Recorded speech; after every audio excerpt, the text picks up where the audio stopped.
This is the start of the Toxic Talk podcast. It's a new format we've never done before, but as a pair of friends, we talk for England, and we talk about lots of stuff, and we're just random.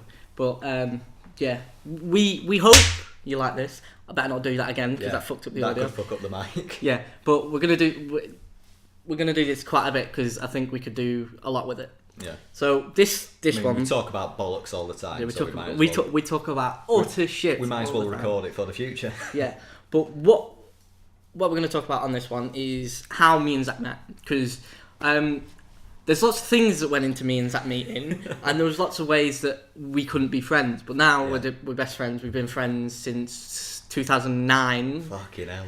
Which means that next year is 10 years, which is quite a bit of a thing. Yeah.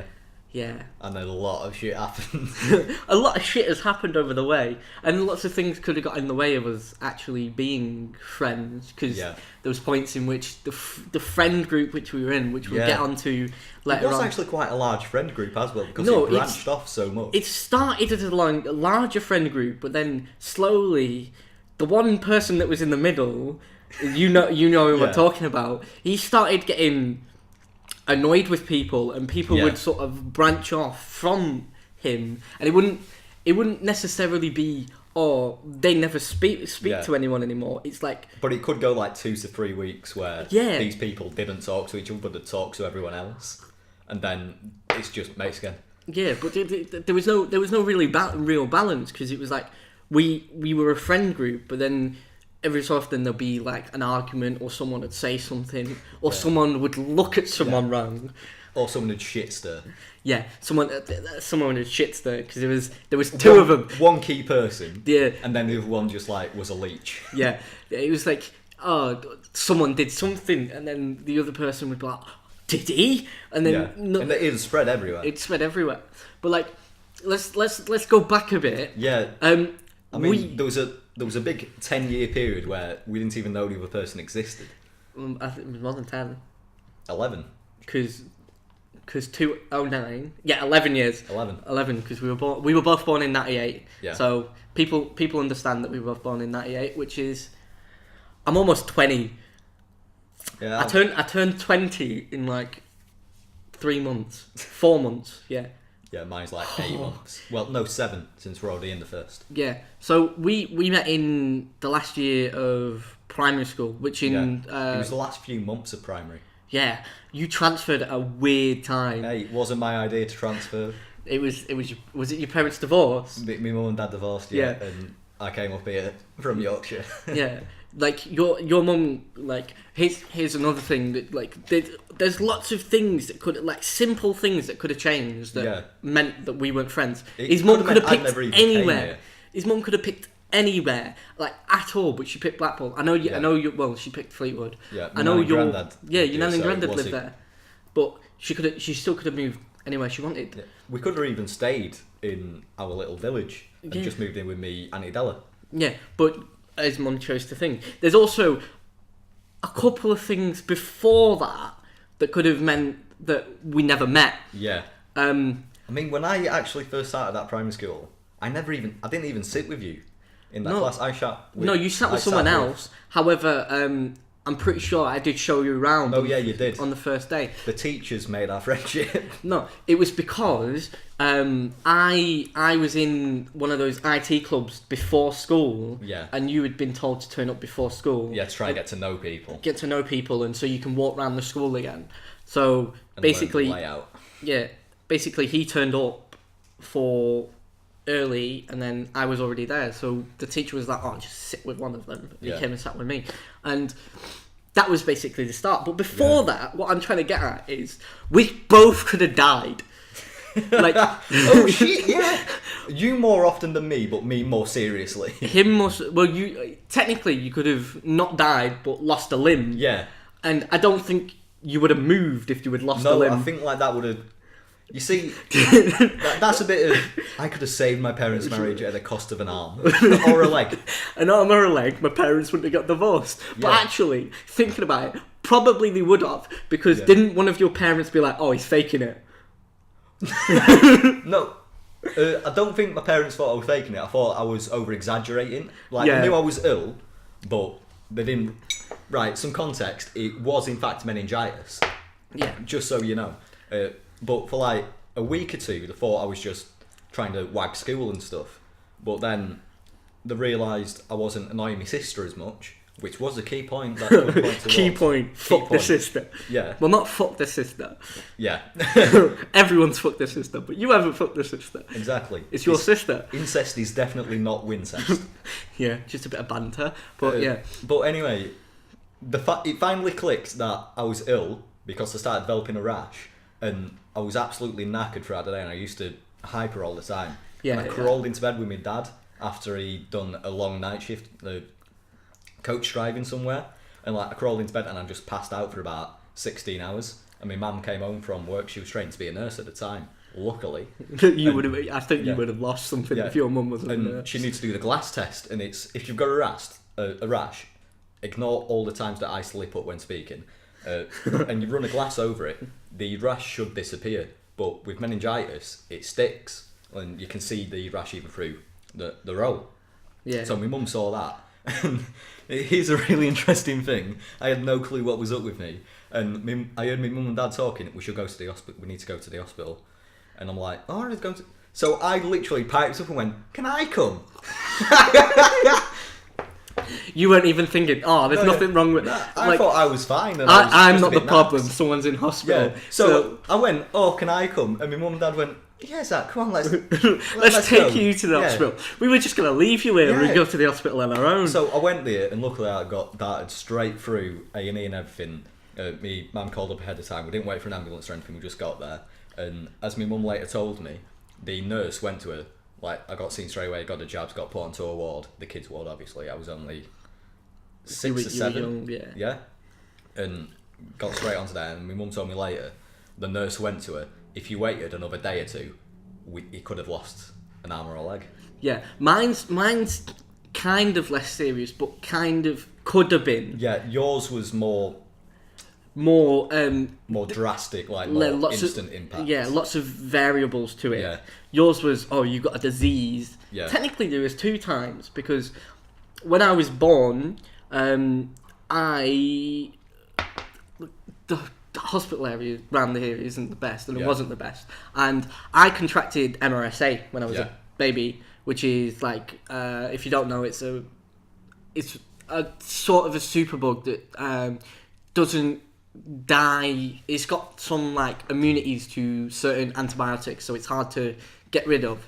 So that as a child, when your immune system's basically not there, it's like, oh, my kid could die within a couple of days. Yeah. Because of a pair of dirty scissors. Touch and go. Yeah. Really. It was like emergency things. But I don't really remember that. I also have another issue, which is my memory's shot. I have bad times remembering things. I have sort of a thing.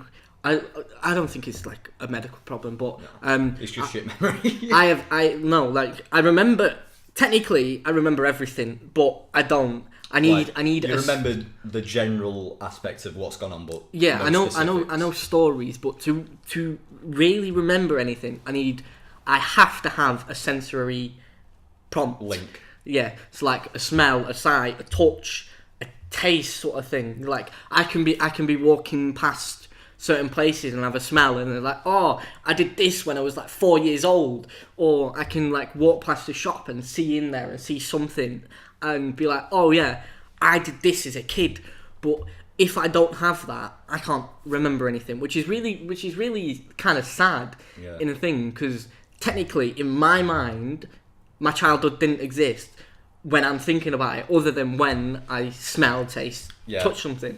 For me, I can't remember much from childhood, but I do remember key moments, like, so as normal people do, so I can just like go, oh yeah, there's that time that this happened, like when my sister pushed me down the stairs or into a duck pond or something, and I can just remember those whenever I want, because I don't remember. You'd need to like if you fell downstairs, you'd need like a sudden drop and like that's or someone to say something, because like I've been told like loads of stories about my childhood by my parents, by my family, and I'm just like, I have no idea what you're fucking talking about. It's like, this happened to me as a child. It's like, well, did it? Because I don't fucking remember. Oh, you did this when you were a kid. Did I? Because, like, there's loads of things, and then there's stuff that I remember that my family don't. Like, I have, like, this is randomly off topic, but my granddad owns a hotel in Blackpool, which is where we live. It's not running anymore. But I have a memory of a gay couple making me cookies. a gay pair of blokes making cookies in the hotel. But, like, I've told my mum about this. Right, my uncle's a gay man. He did have a long-term relationship, but that was before I was born. So it couldn't have been your uncle. Couldn't have been my uncle. And then my granddad was like, well, why would anyone be cooking in my hotel that's a guest? So I have no idea where this memory's from, but I remember gay cookies. A gay male couple making me cookies. And like, I do have a lesbian auntie, and she did have a long-term relationship as well. And my parents are like, oh, it's probably your auntie. But I remember two blokes. A blonde-haired bloke and a brunette bloke, but no one knows who I'm on about, and it's weird. Oh yeah, we kind of got off track there. Yeah, we did. Yeah, the main way I could have died, other than the MRSA, was I got hit by a 4x4. Like, if you understand what a 4x4 is, that's a big car, and I was a little kid, right? No mind that, his device isn't fully protected. Carry on. Yeah, I got hit by a big car, and like, it's not only was it a 4x4, it had, like, do you know the bull bars on the front, those big things, where it was like, oh, it's used like when they're off-roading to like stop the front of the car getting hit and taking the most damage. I was, I don't know when I was, because I don't remember it, because I got hit by a car. But yeah, that knocked the memories right out. Yeah, probably it was probably why. But yeah, I got hit by this car, and was that the car that ended up chipping your shin? It's not my shin; it's my ankle. Ankle. Yeah, but yeah, I computer flashed. Yeah. It's still recording. Yeah, I chipped my ankle, which is quite a bad thing, because part of my bone came out my ankle and moved up, and it like I still get pains from it because it can't exactly heal because the bone's not there. My favourite one is now when we were growing up and you were growing, you were in pain. It would kill, because the tension on like a little crack on your leg when you're growing, it's like the whole bone's like sort of growing and it's pulling tension on it, and then because I'm growing, I'm getting more weight, and my ankle's not used to that weight. It's like, it's sort of a pain. I don't get the pain that much often anymore, but it's like when I'm doing exercise and I move my ankle in a certain way, it's like, that's kind of sore. But that wasn't the bad thing. It was the car hit me with the bars in the head.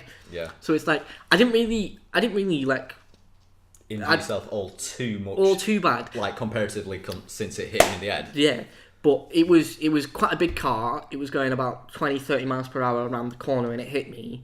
I went quite a distance when I got hit, but it's technically fine. I didn't get badly injured, but I do believe that this thing on my skull, where I can feel around my skull, and there's this sort of curve in two places. There's one that goes from my temple up, and then there's one that goes from my eyebrow here up, is to do with that, because it's like, it feels like a sort of crack in my skull, and like that's the only heavy impact. Yeah, I did like bash my head a lot, but that'd be the whole only like massive head injury, other than like falling off the bed and hit my ear, which I did as a child. I fell off like a 7-foot bed onto a box with my ear, and it fucked up my ear.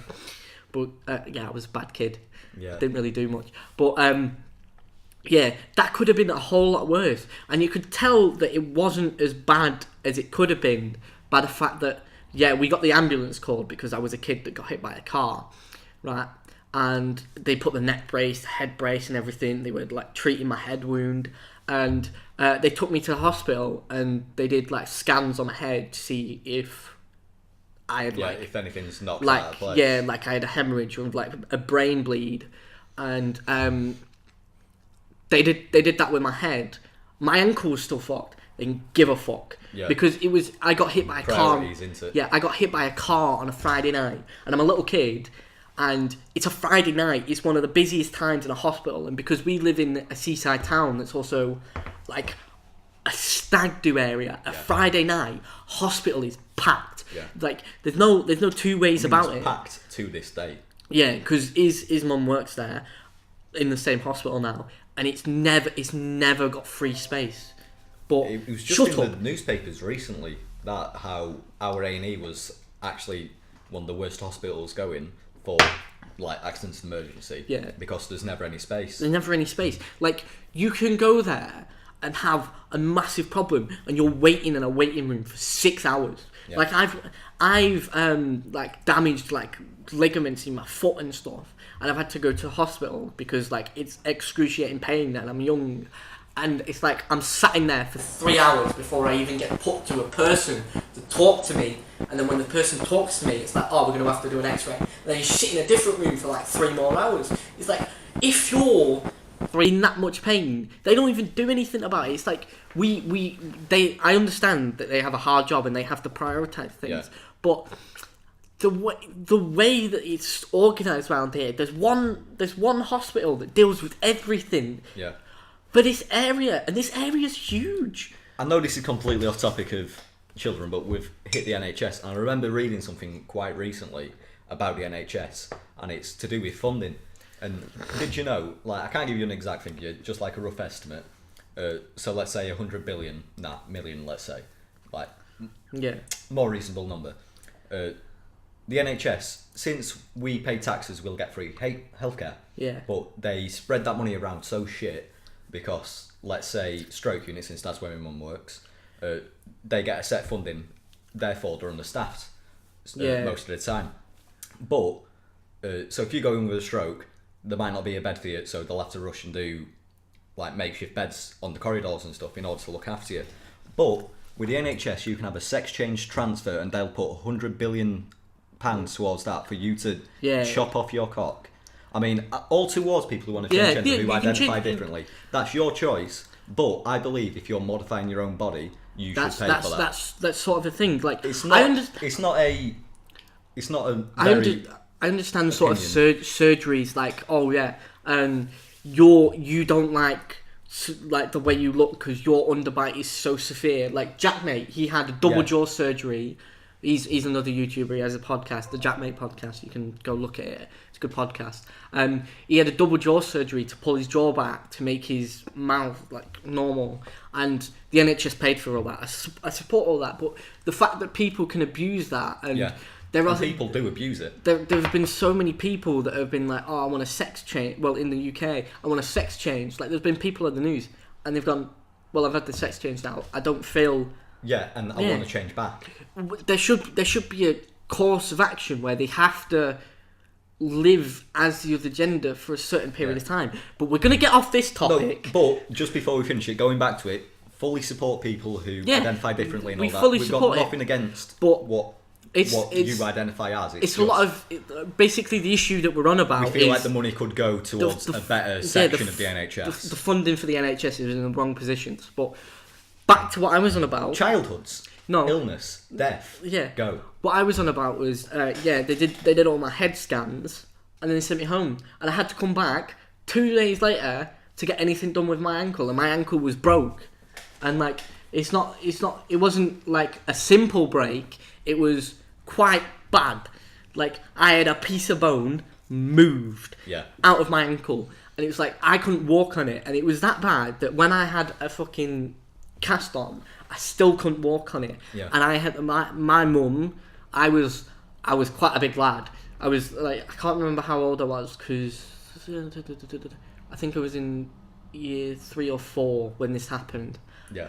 My mum, while I had my cast on, would wheel me round in a pram, and I had a little sister at the time that had a pram as well. So if I was going out with both my parents, my dad would have to have my sister in the pram, and I'd be in another one, and people would look at me weird because I remember people would look at me weird because I was why is that kid in the pram still? Yeah, I was like a kid, like a big kid, like a kid that could do stuff. I was in a pram being wheeled around, and because I'm being wheeled around and I've got a cast on, I can't exactly wear long pants, can I? Because like shorts or shorts. So I'm wearing a fucking blanket over me, so people can't see that I've got a massive cast on. And it's like there's this weird kid being wheeled around by his mum, and he's like 7 or 8. And people judging. Yeah, it's like 7 or 8 year old being walked around in a pram. But like the people around the area understood because they would see me. Like the area that this happened. Like I got hit by a car like literally round the corner from my house, and the guy that picked me off the road and moved me away was a family friend because we knew them, and it was like he sat there with me while my brother went and told my mum because it was literally around the corner, and my mum ran barefoot to make sure I wasn't dead. Like that's such a bad thing, and I feel sorry for putting my mum through everything that I did as a kid. Your lad's just been hit by a car in the head. What? Yeah, it's like I put my mum through so much shit. Not like I wasn't a bad son or anything, but I put bad situations. I put my mum through bad situations. Like I got hit by a car, I fucked my ear up, I did a bunch of stuff. Like I would have accidents here, there, and everywhere. But like I was a smart kid. I'm not gonna lie. Like I did well in my GCSEs. I did well. I did great at A levels, and I did averagely. Yeah, I'm doing all right at uni, but like I was never. I was book smart. I was never situation. Smart. No, I was street smart. I wasn't situation smart. Because I would get into situations where accidents would happen. Hand in hand, though. No. Because you can be street smart. You're most likely situational smart. No. Because you can be street smart and you can still climb a tree. Because you can be street smart and understand like what. So I would smart because I live in fucking Yorkshire near a fucking. No. But you can still be street smart, but get yourself into wrong situations where you get hurt. Right. Yeah. Because like, or you can be street smart, but you can still have a hobby of like playing sport, but and then you can get injured in sport, and then it's like, oh, my mum's got to take me to the thing. Also, a problem with my accident prone was my mum didn't know how to drive till like 5 years ago. Yeah, quite recently, really. Yeah, and because my mum didn't know how to drive, to get me to and from the hospital, I'd have to ring my granddad, who lived in Blackpool. Yeah, I lived in Fleetwood and he lived in Blackpool, so it was like 7 or 8 miles to get to me, to then take me 5 miles to get to the hospital. And it was like so much hassle for him. I think he just stopped giving a fuck. Eventually... He's broke his leg again. Fucking walk. Eventually, he like when my mum got the car... How many times have you been hit by a car? Like once or twice, but once properly, and then the other time it was like... Just a little hit. Yeah, and I didn't go to the hospital for that. I barely told my mum that I got hit by the second car. Just like I can't tell her again. I can't be like I got hit by a car, mum. Fucking bleeding from the ear. Just like no. It wasn't bad. I was like riding a bike and then like sort of like he came to a stop and I sort of like. Right, that has reminded me of like it's a completely separate topic. It's about my mum this time. I hear lots of good stories from my mum. When she was a kid, her and her sister were playing with a sister's mate. They were about. I think you've told me the story. It involves a wheelbarrow, a pitchfork, and the doctors. Oh my god, yeah. I've heard this, but you've got to say this. Yeah, so, like, it's completely... I don't even know how I got to it from a bike. Probably somehow it's made the connection. Wheels. Wheels. So, well, wheelbarrow only has one wheel, doesn't it? Yeah, and then 2 little... Right, I need to tell the story. So, me, mum and my sister were playing with my sister's mate, and they were all pissing about, and then... I feel like my Auntie Della must have got a bit pissed off with a mate. So, they were all playing about. Oh, there's a pitchfork here. Bear in mind, I used to live in Yorkshire in a really little village. Wakefield. Like, it's about 10 times smaller than Blackpool. Like, because it was an offset, just like... Yeah. More like a village sort of thing. It was like 2 small village combined on like a crossing thing. So it was Havercroft and Rye Hill. Yeah. But anyway, and there was a doctor's right down the street. So me and Adela's got pissed off at her mate, saw a pitchfork, and stabbed her in the leg. Straight through the leg. Luckily, it was only muscle that she hit. So was it like a big gap in the pitchfork and it's gone round a bone or something? Yeah, so it's like a proper... It was a coal mining town and Yeah. stuff. So everyone works in the coal mines back then. So it was one of those where they could, separate shit. One of those. Yeah. So like, There's one like that. so like the prongs were like further Wide apart. Yeah. But anyway, so stabbed in the leg. What's my mum's first thought? To see this girl bleeding out of her leg with a pitchfork sticking out. Oh, there's a wheelbarrow. We'll stick her in that and wheel her to the GP. Just the GP. So- What's the GP gonna do? Yeah, so she's in the wheelbarrow and they're wheeling her down the street and people are walking past thinking it's some sort of really weird Halloween costume. So they're just taking her down the street in this and they finally get to the GP. It's only like a couple of streets away since it's small. And what does my mum do? I don't know. He was an Indian guy who was the doctor, and he had an armchair, and he was sat in there smoking a cigar. I mean, this is years and years and years ago, mind you, so it was okay back then. Yeah, because that came into like 2009. Yeah. No, later than that. No, yeah. It was in high school. Anyway, he was smoking his cigar and stuff, and my mum just barges, a double door opens and goes, "Doctor," whatever his name is, "Doctor, nah, help!" Just like so casual. My friend's gonna die. And this doctor knows me mum and goes, "What's it now, Tracy?" Like, cigar taken out, "What's it now, Tracy?" And my Auntie Della just comes through with a wheelbarrow behind and a sister with a pitchfork in it. What's the doctor's reaction? Takes the pitchfork out, slathers it down, alcohol thing, wound dressing. It's only a scratch. Fucking man up. Just like so little fucks. Yeah. You can tell that man was on his break. Just like, what the fuck do you want? Just for fuck's sake, Tracy. Just like, piss off. I'm on my break. Right, so how do we get on your mum? Oh, fuck, I just heard bike and I remember the story. There was my brother's. Should I talk about the little pills that I had fun with? You could do. Right, so I might have an issue when it comes to my future because I've never checked this, but when I was a little kid, you were thinking, what is he fucking on about? No, yeah, I was like, pills. There's. Yeah, and then I've never known him to have a pill addiction, so it can't be something like it can't be the new ant. Yeah. So. Oh shit! Yeah, it just clicked. Yeah. So I as a little kid decided that I wanted to eat this packet of pills because they were purple and they looked like Smarties, and I was. No, it's not Viagra. It's not Viagra. It's a bit worse. So as a kid.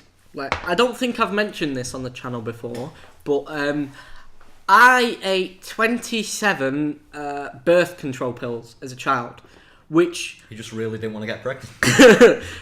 which sounds, it's going to be fine, but as a child, I believe, to have an influx of such a high amount of, I believe it was the oestrogen or something like that. Yeah.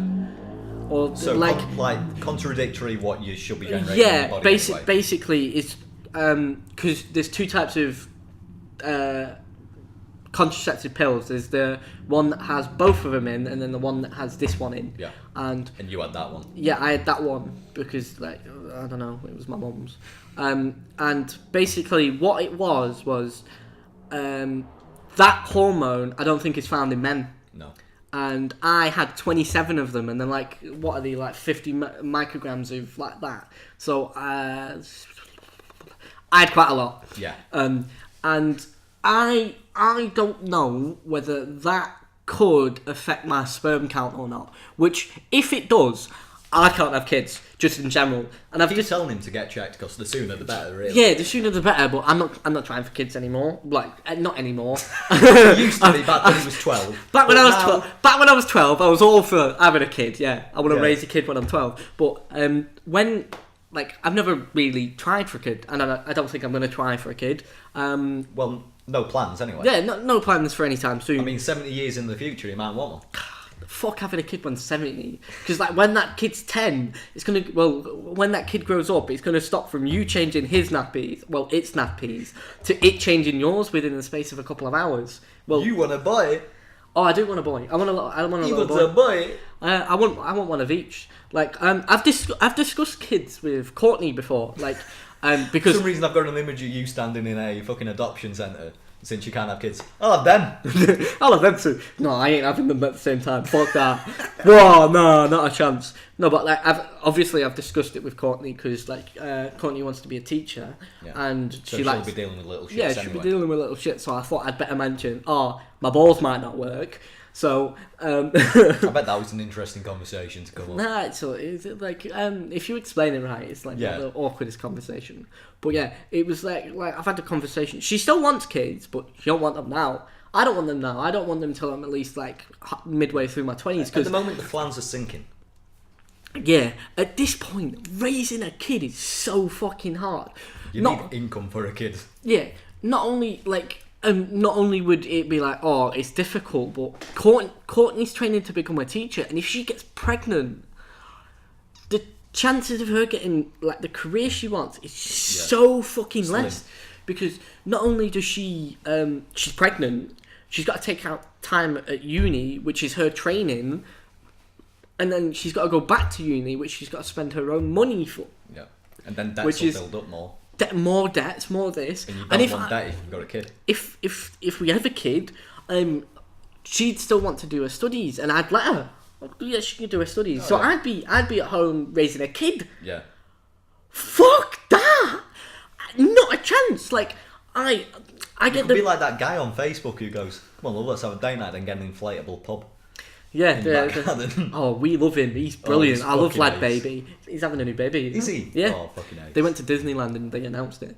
But yeah, fuck raising a kid. Like, I get that it's possible because my parents were young. Like, my mum was 16 or 17 when she had my brother, and my dad already had a kid before my brother was born.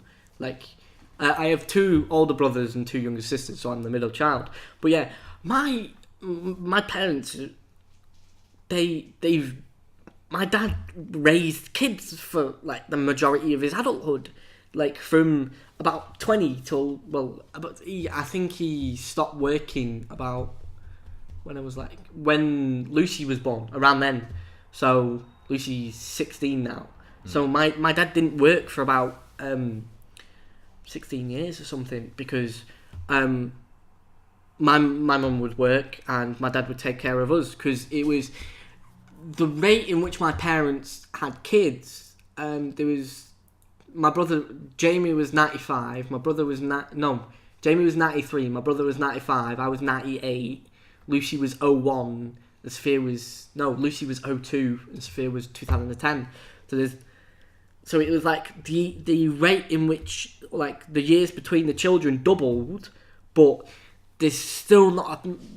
Sophia's turning 8. Yeah. Fucking hell, that went by fast. She was born in 2010. I know. Fucking hell, she's grown up fast. Oh yeah, but she doesn't look 8 because of her size. Yeah. But all my family's short. Yeah. Yeah. I'm 5'5", which we're both about 5'5". Yeah, 5'4", You're 5'5". on the taller spectrum of 5'5" though. Yeah. And I'm on the short so side. we're quite short, but I'm taller than my mum. I'm almost the same size as my dad. I'm a head taller than my mum. Yeah, your mum's fucking tiny. Shit. But like my family's like genetically short. Like ironically, my dad's like 6'1".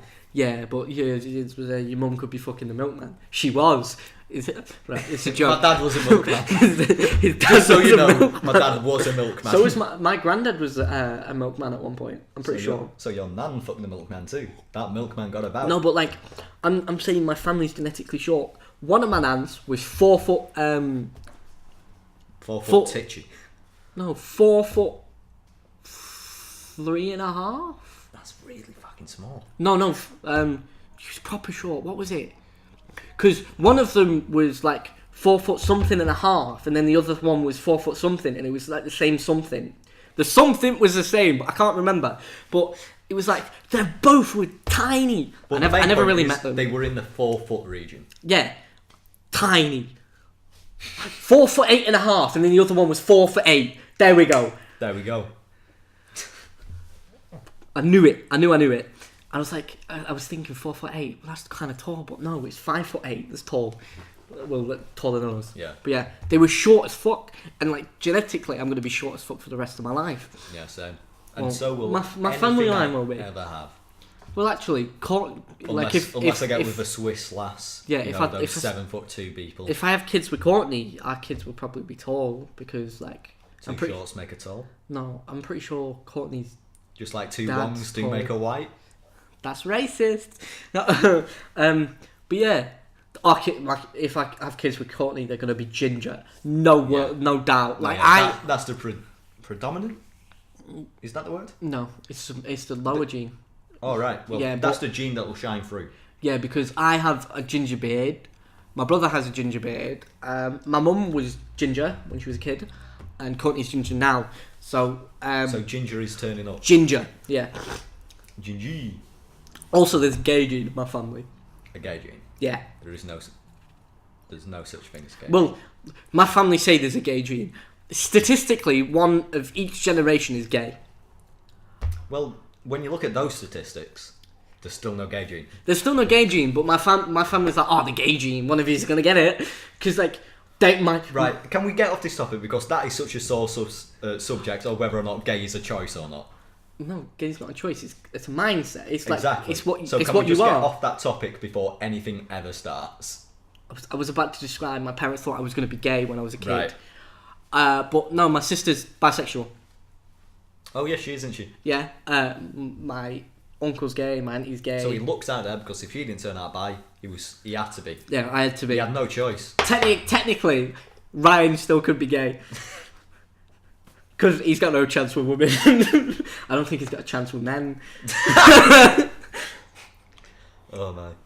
But yeah, how did we get on gay people? I don't know. Let's move back to childhoods. So, I grew up in Yorkshire, and it's a lot different from the seaside town because since we were so small, everyone knew everyone, and we were close to loads of wooded areas. So rather than playing out by the seaside or going to like the parks that are dotted about Fleetwood or Blackpool and stuff, we had just wooded areas where we could just fuck about, and like we used to go out climbing trees and looking for bird eggs and stuff, and we used to ride us bikes to Bluebell Woods about 5-6 miles away and go to a tyre that's attached to a swing, attached to a tree, and just swing across the river. Fleetwood wasn't that big because you had Fleetwood, and like it was a decent size, but most of what was there was just like houses, and then the places that you did go were like park, the Mount, the seaside. Yeah. Oh, the Mount. When we get to high school, we've got to talk about the Mount. The Mount was brilliant. That fucking YMCA. Do you remember when we used to go swimming all the fucking time? I used to be fit. Such a good deal. No, it was basically. You got a card? Yeah, Gordon Brown. I almost said Gordon Ramsay. Gordon Brown put. If Gordon Ramsay put it forward, as soon as you got in there, you had to swear.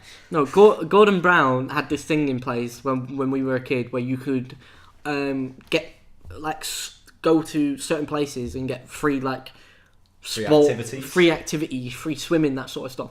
And as a town that barely anything was fucking there, because like. Everyone went, but like our town, there was a couple of parks and the seaside, and that was it. But if you had got on the bus or the tram, you could go to Blackpool, where shit happens. Shit happens, like fucking arcades everywhere, fucking this, that, and the other. Even Cleveley's, you would go like. You could go on the main strip of Cleveley's. There's the view and fucking ice rink now. The ice rink shut down again. That's it. Yeah, that opens and shuts every so often. But even going to Cleveley's, there was arcades in Cleveley's. There was Jubilee in Cleveley's, the bike place, and like lots of things to do. So most people, they would either be at the park, be at home, or be in like one of the adjacent areas. Yeah. But it's like hardly ever Fleetwood.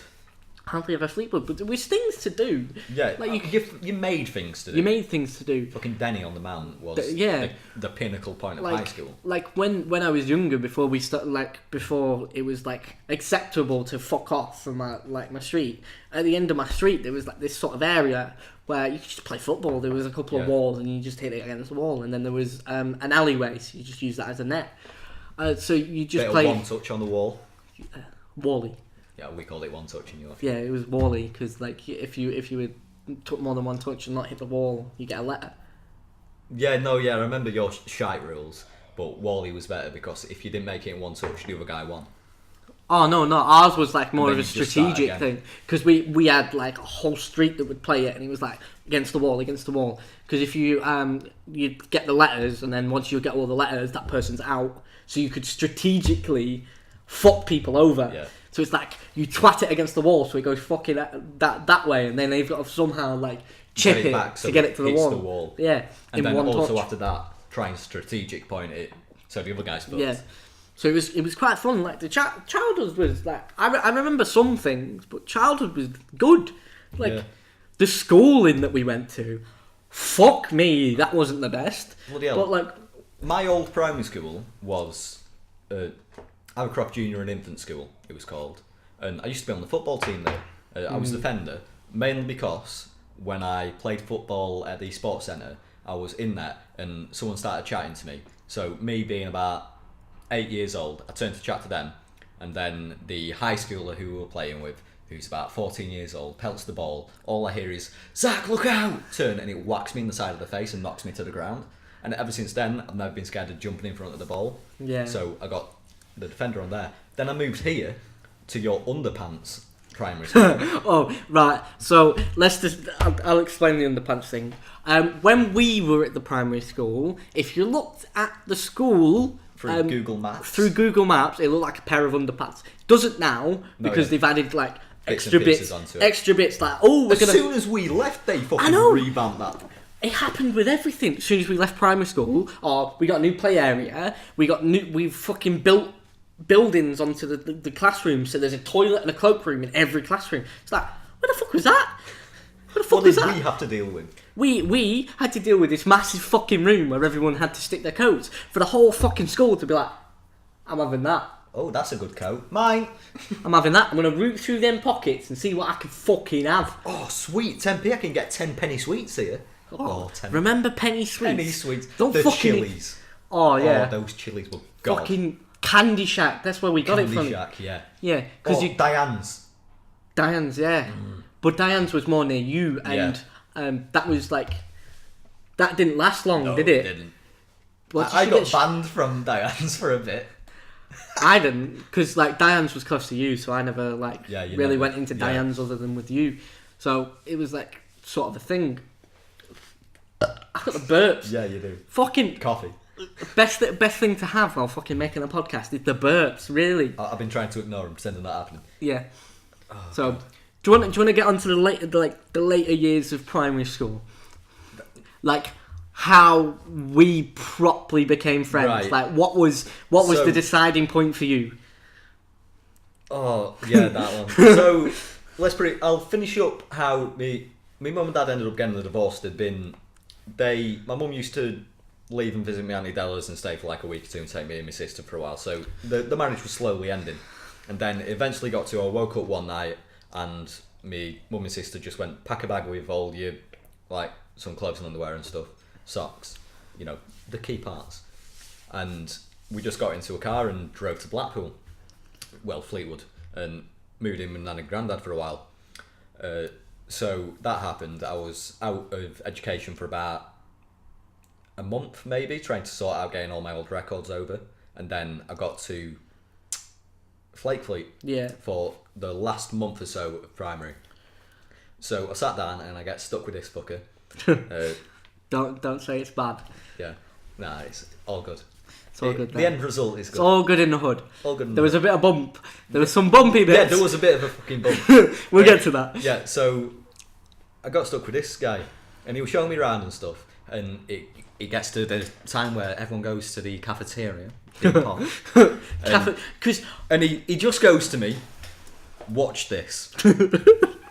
And we sit down in front of this lad. He's just there, he's got his lunchbox open, and you can see the regret on his face because he's sat across from him now. You make it sound proper bad. In retrospect, it's a terrible thing what I was doing. he don't even fucking say anything, I don't believe. No, I didn't say anything. He just held out his hands, and Ritz crackers appeared. This Guy, every fucking day, gave him his Ritz crackers, and he just scoffed them. wasn't. Most of the time, it wasn't just Ritz crackers. It was a Ritz Dairy Dunker. You gotta get it right. Ritz Dairy Dunker. And he just looked at me and It went... was also chocolate spread sandwiches. He just looked at me and he was like, "This is life." And at that moment, I knew. I looked at this guy. I'm still stood up, watching him sat down across from this boy I know nothing about, and I just think in my head, he's got life sorted out. Yeah, because if you're at the point where you can sit in front of someone, like not say a word, and receive get food, it's like, yes, that is mine. I was like, teach me your ways. Teach me your ways, because like it wasn't even anything bad. It was like, I just got food. But yeah, so I thought this guy has life figured out, and now I also think this guy has just introduced me to Satan himself. Or like, let's not say he was Satan himself. He was an alright person Yeah. on a good day. Yeah. On a bad day, he was a fucking mental case. Yeah. You want another bad point about this? What? I think he's subscribed to the channel. Yeah, But I doubt he'll watch 45 minutes into a podcast. Yeah, for true. this. So hopefully, So this guy, if we ever disappear, it's this guy. he was. Let's just say he was a bit angry. Yeah, Like- like hair trigger angry. Anything can set him like off. how we mentioned it earlier. There was one person in the middle that was like the middle of the friend group that everyone like sort of like Yeah, congregated about. congregated around. The reason was he was a nutcase, and if And people gather around to watch nutcases. yeah, people gather around and people are scared when you're at that age where you're like, oh, I've got friends and stuff, but I don't want to piss him off because I might end up like him. Yeah. Because there was one guy that this person repeatedly didn't have nice times with. It was like, Right, there's a few people he didn't have nice times with. I'm unsure Yeah. which one. no, there was a few people. The first one moved schools, didn't he? Yeah. Yeah, because it was like repeated. Like, do you remember the fight where they were in the corridor and the milkshake went everywhere? Yeah. Like, there was that one, and then there was another one, Gingy. I'm trying not to use names here because, I mean, like, I respect people's privacy. Like, Yeah, we like only we name people like I'd name like, family. Name people that there's nothing bad about. Yeah, but yeah. But Gingy had a problem with Oh, everything. he was He's a fucking psycho now. he thought he thought he was the dog's bollocks, but then this. But in actual facts, he was the dog's anus. Yeah, like he would hang around with all the popular kids in like the smoking corner, And but they would all take the piss out of him. And I don't understand how you can be like, oh yeah, I'm with the cool kids and shit. It's and get the because he was with the cool kids that Yeah. he stuck with it. It was like, if I leave this, I'm a nobody. I'm a nobody. I've got nothing. But like you're you're getting the piss taken out of you by your friends constantly. Like you were a running joke. Like your friends would make stuff up about you or like tell people your private stuff. Like everyone knew the size of his cock. It was a running joke. Like to be at the point where everyone knows the size of your cock because of your friends. He didn't have a big one. Well, let's put it that way. Yeah, it was known as a what's it. Because he was ginger. And it was a small penis. But to be at that point where you have friends that do that sort of shit, you're fucking insane yourself. They're not like, friends. Like I know we had friends that would do that sort of stuff, but we kind of like We knew when to split off for a bit. Yeah, and let shit cool. We split off and then we're like, okay, that didn't happen. And then we'd have to explain that didn't happen. Yeah. Because like there was High school was constant shit stirring. high school was fucking death. It was like the worst experience ever. And like I didn't have a bad education. Just the people there were dreadful. Also, some of the teachers were fucking dreadful. Some of them were bants. Some of them were fucking awful. Stephen was a fucking Banter. legend. Stephen whips out, what was it he got to help me get my finger unstuck out of the fucking desk? No. We need the whole story of that. Basically, that was like 2 years in the making. That story. Basically, we are in our final 2 years of high school. We had a maths teacher called. Well, we'll refer to him by Stephen. Mr. K. No, Stephen, because his name's not even Stephen. True. His name was Steve, because you're not going to find out who he is. His name was Steve, but we called him Stephen because it pissed him off. Yeah. But the thing is, during the first few years, we won't fucking. But you had him before I did, because I was in the top set, And then we got split up so much everywhere. we got split. Like fucking science was the worst for us getting split up. No. Science, no. English, because we had we had Stacey. Oh yeah. Oh, yeah. Stacey. Yeah, she's now passed away. Has passed away quite recently. But yeah, she was Bants as well. She was my sociology teacher. No, but we had her for English, and we were sat on the table with Matty and James. Orin. Yeah. Oh yeah, Peaky. Because we didn't. You just said the surname, but we didn't. That's how I always call him. Sorry. Yeah, we didn't. James wasn't in English with us, but we did our work to an extent. We did our work to an extent, but we would piss around a lot. It got to the point where we were allowed to sit with each other and talk and everything, but if it was coming to like a handing for a piece of coursework, she'd be like, "Shut the fuck up." Yeah. It was like there was no chill. It was like when it didn't matter, she didn't care. She was like, "Oh, you can get on because we know you do your work. It might not be the best quality, but you do your work." Yeah, I mean, this teacher was such bants when it wasn't too fussed. We once went behind for a bit of a catch up, and she was like, "Right, if you just work, I'm just going to make a coffee." And I just went to her, "I'll have one too if you won't mind, miss." Oh yeah. And she went, "I have black coffee, you know. I can have black coffee," and she brought me a black fucking coffee back, and I just sat there like... It was so good, like. Yes, but the bad point was that other teachers understood that we didn't work properly together in that department. So when it got to the end of that year, because that was the end of year 9, and then we went into year 10, you got put into top set and I got dropped down a set. But it should have been the other way around because I wasn't as good as English as you. I wasn't. I was good at English, but it was the reading section. I can't write properly. I have terrible handwriting. You can't focus on. Yeah, I'm good at typing and everything, and I can write for days. That's why you're really good at your computers and stuff. Yeah, I can write for days, but I can make stories and shit. But you need that assistance. I can't do it on pen and paper because like it looks like a fucking 4-year-old with broken. I got described by the teacher in year 10 as a 6-year-old with broken wrists. Which is quite mean to say. Which is quite mean, but she had bants too. Yeah. And fucking what? This teacher gave me a nickname. Can you guess the nickname? Which teacher? Curly motherfucking Sue. Oh yeah, you were Curly Sue to her. No, but she was funny, but like Stacey had to split us up. Yeah. Because of the department. Like it wasn't her choice. No. It was the department. Because we would work, but we wouldn't work to our ability. Yeah. But what's funny is he got put into top set and I got put into second set. And when it came to our exam results, he got a better grade. I got a C in language and a B in literature. I got a C and a D. You got a D and a C. Well, in my literature, I got a C, and in my language, I got a D, so I had to retake English. Language was the important one. Yeah. Language was the one you needed to pass. Yeah. Literature, you could fuck off, but I can read. We got into English. We were talking about maths. But yeah, basically the story with the desk. Yeah. Right. We have Stephen. So I had Stephen for a while. So like I already had a bit of a rapport with him.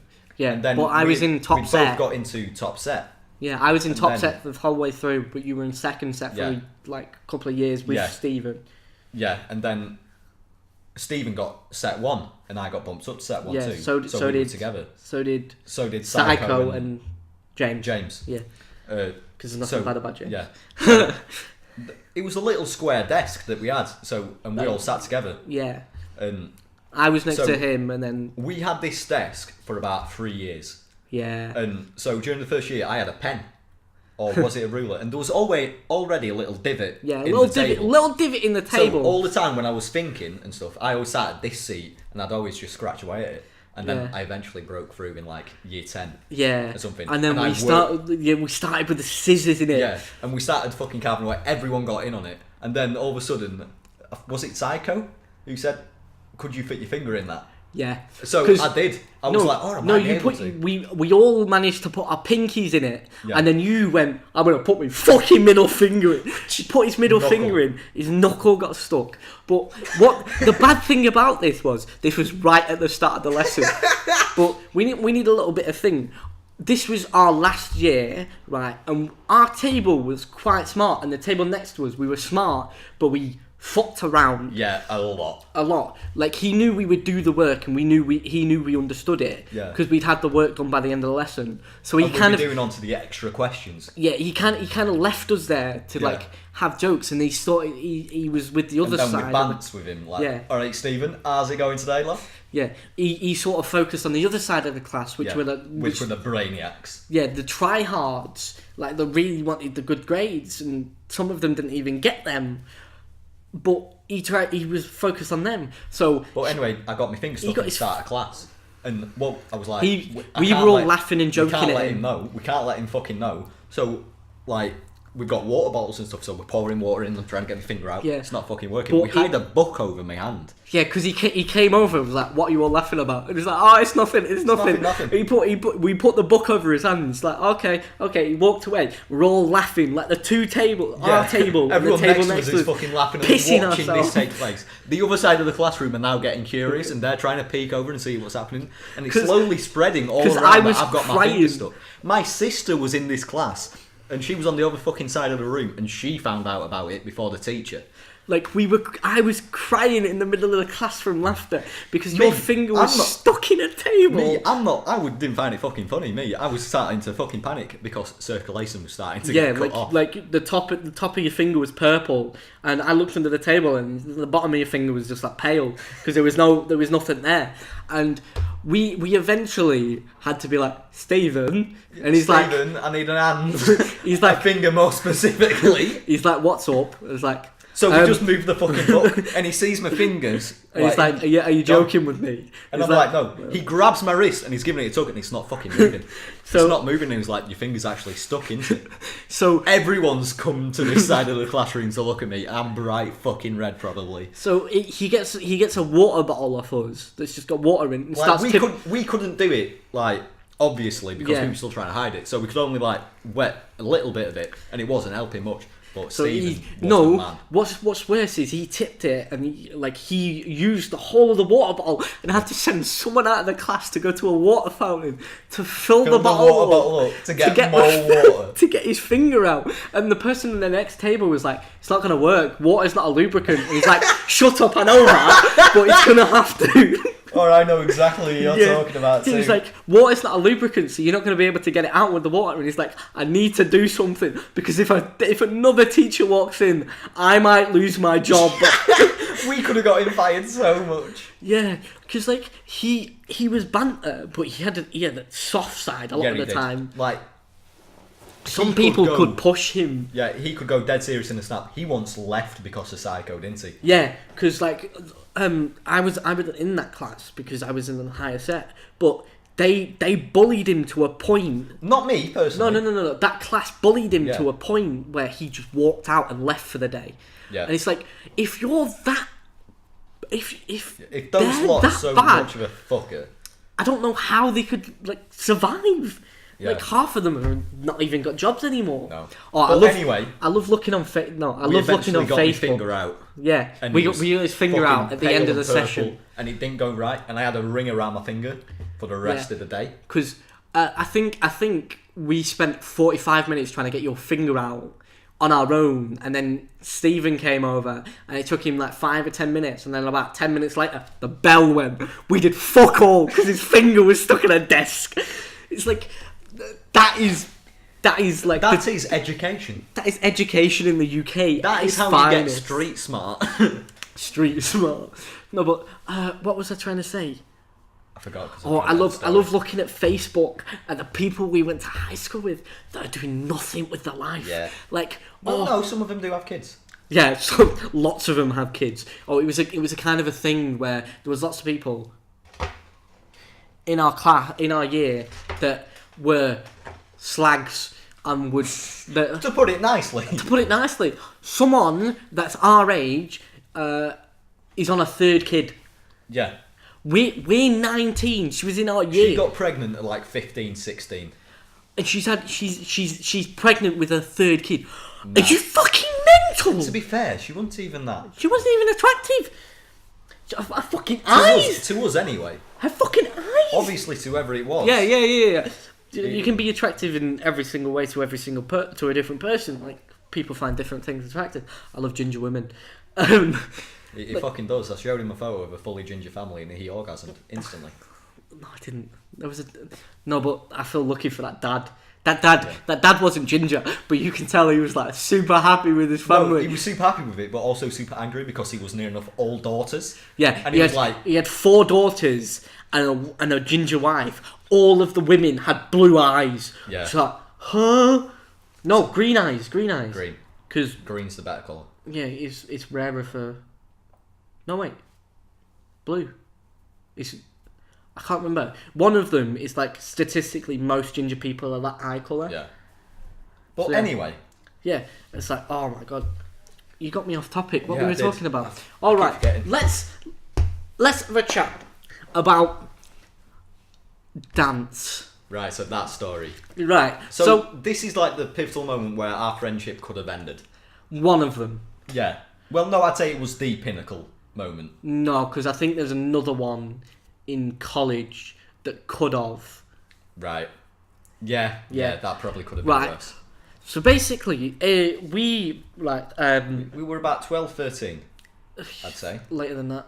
It was year 8, so 14. 13, 14. Yeah, 13, 14, around that age. Right, so there was like... So we've been friends for about a year or 2 now. Yeah, and there's this... So still early doors. Yeah, because basically his sister had a bad reputation.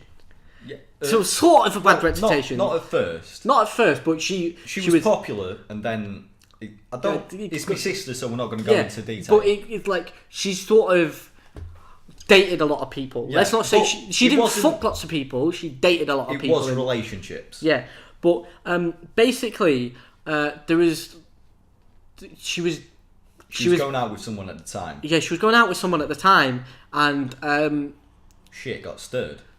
Yeah, the guy, like, we had PE and then we had dance because for some reason we were forced to do dance. Yeah, but for the first 3 years. In the PE session, the guy your sister was dating said something, and it annoyed you, and then I repeated to you while we were in the changing rooms of PE. I was already on the fucking cusp. And then in dance, I think another psychopath we knew. Yeah.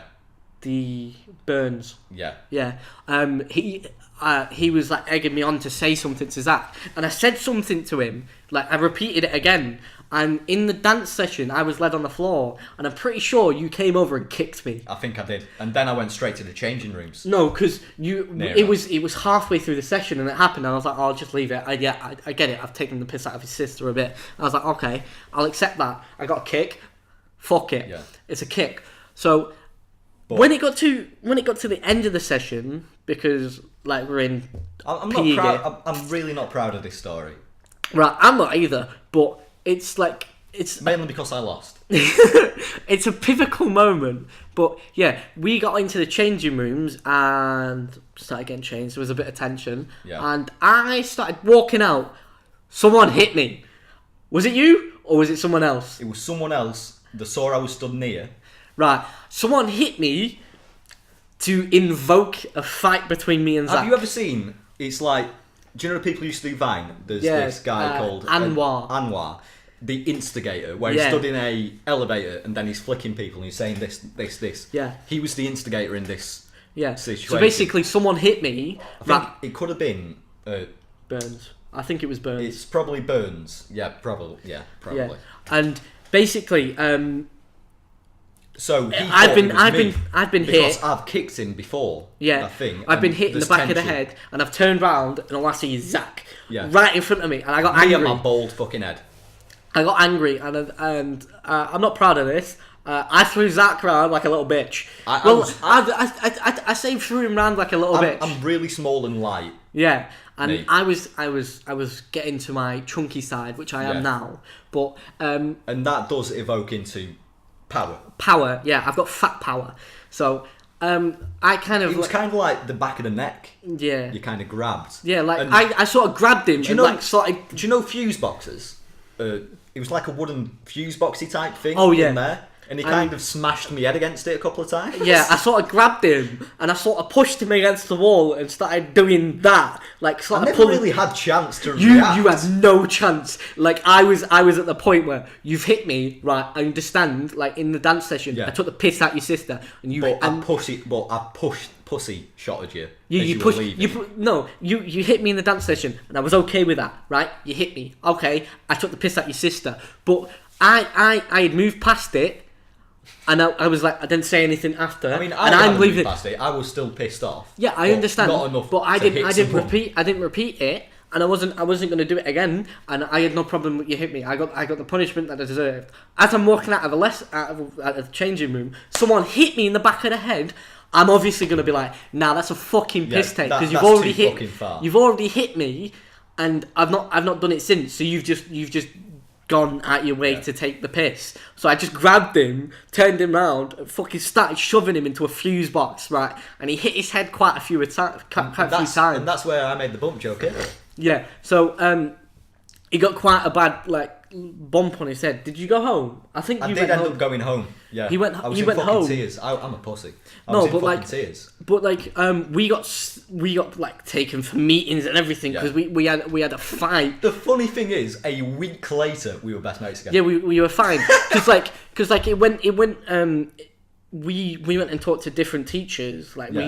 Teachers pulled us aside. It's like, what happened? It was like, did you keep on getting told your best mates? Come on. Yeah. Oh, it was like your best mates. I heard that so many fucking times in that week. Your best mates. Why are you doing this? And I was like, well, he hit me in the back of the head, and then because did you get taken with someone else? Yeah. Who'd you get taken with? It was a lass who I got taken with. Oh right. No, I'm not about the teacher. Did you get taken with another student to talk to him? No, I don't think so. I got took with Charlie. Charlie.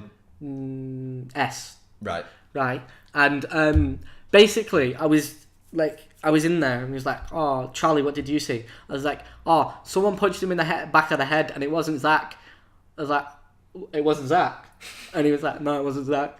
I was like, "I hit Zach for nothing." He was like, "Yeah." It's like you felt dead fucking. I was like, I'm an arsehole, you know, because I've just sent him home with like a head injury because someone else hit me because of a joke I made.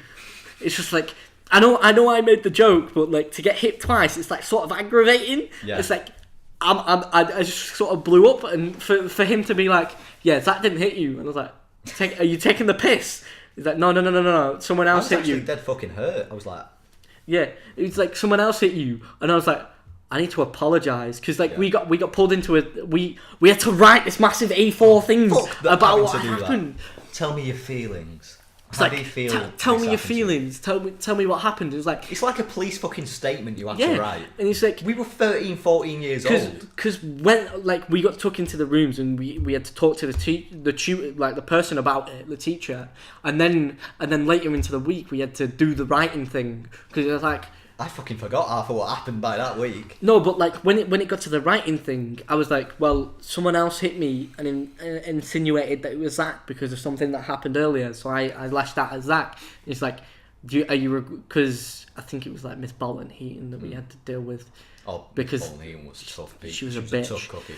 No, but we had to deal with her, and it was like we sat there and I had to write my thing, and she was like, "Do you regret what happened?" I was like, "Well, yeah, because it wasn't him that did it," and I got angry at a person because it was told that it was him. It was like, "Are you going to be fine after this?" And I was like, "Well, if he forgives me, obviously," because I just fucking hurt him. To this day, I still hate the fucker.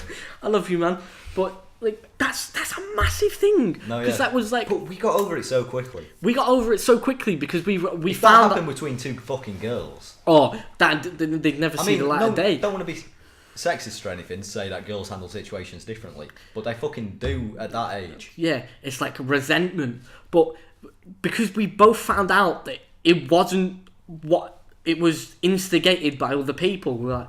Well, fuck that person. Yeah, we ended up hating because it was like we were friends and we were annoyed with each other because of what happened, but someone went out of their way to make it worse than what it was for the laugh. Because from that moment on, we absolutely hated Burns, didn't we? Because he was weird. We were kind of he got kicked out of school, Yeah, you know. we weren't fans of him, and we weren't friends of him, but he kind of just he was in the circle. Yeah, he was in the circle, but I don't think he was in the circle for much longer No, he after wasn't. that. And like, we got someone kicked out of the circle. Yeah, we got someone kicked out of the circle because we had a fight. It was like we had a fight and it instigated something wrong with another person. Yeah. It was like that person, nah, fuck off. It was brilliant, but like there was lots of things like people got kicked out of the circle for like lots of things. Like Liam was massive in the circle at the start, but then because the girl got took L. Let's say. Let's call her Lauren because she doesn't want to fucking watch this. And there's nothing bad. She's still with. Yeah, I know. I saw like some post on Instagram. Yeah, so did but, I. Like, oh, she blocked me on Facebook for some reason. But yeah, I think she's blocked me on Facebook. yeah, because she don't want the memories or anything. Yeah. But like, his girlfriend left him. Like, Liam's girlfriend left him for the psychopath, and then it would back and forth and back and forth. That was a love triangle.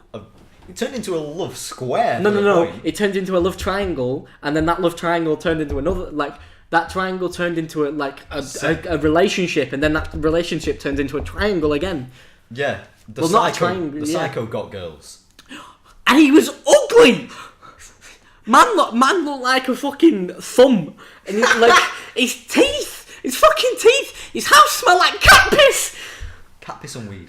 Cat piss and weed. Like, oh my god, how can you get women, so many women, and the fucking look like that?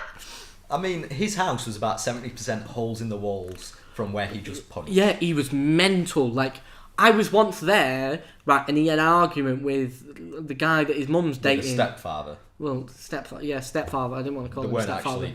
Yeah, but I was sat there and they were having an argument, and then the stepdad went upstairs and they had a fight, right? And the psychopath has come downstairs, right, and kicked the lounge door. The door come off its fucking hinges, fell on me. Like, what the fuck? Why am I in this situation? Oh no, the psychopath was with his girlfriend, Lauren. Yeah. And went round to the soon-to-be new girlfriend. What the house, fuck? And it was... You weren't even... You had just left when just this left. happened. There was about 6 of us. I lived in Thornton Cleveley's at this point, so I had to leave early so I could travel. Yeah.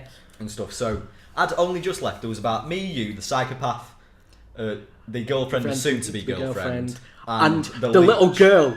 And the little girl. Which little girl? The soon-to-be girlfriend's sister. Oh yeah, and the little girl. So it's about just over half a dozen people in that house. I leave. Well, in that room. I leave. They're cuddled on the couch, and you explain this since you were there. So I at that point I'd lost my virginity, and I was like, yeah, I know, I understand, right? And I'm watching the TV, right? And I'm in the corner of my eye. I can see them fumbling around and stuff, and I rolling over and like giggling and stuff. And at one point, I see him pull his hand from under the blanket they're at, do like that, and do that. And I'm like, he's fingering her while everyone's in this fucking room. In a room of people. And like, people, like, I was like, he's fingered her. He's fingering her. And I didn't say anything. I just walked out. I was like, nah, yeah. I ain't dealing with some guy fingering a girl while I'm in the room. Nah, I ain't. What? What did you get in a room with a girl's mum? Oh, fuck off. But, like, I'm not being there while that's happening. No. And then Not when you've got the choice. I told you, and you were like, I told you and a couple of other people, like, I can't believe this happened. And like, nah, it didn't happen. It didn't happen. Can't have happened. When they broke up, he was like, yeah, that fucking happened, you know. That happened. And everyone looked at him like, he was telling the fucking truth. He was telling the truth. I didn't believe it. Everyone looked at the psycho like, what is wrong with you? There was a kid in the room. And like, who the fuck takes their finger out of a pussy and does that? To her. To her. Not to himself. To the woman. Hey, guess what you smell like? This is what your fanny smells like.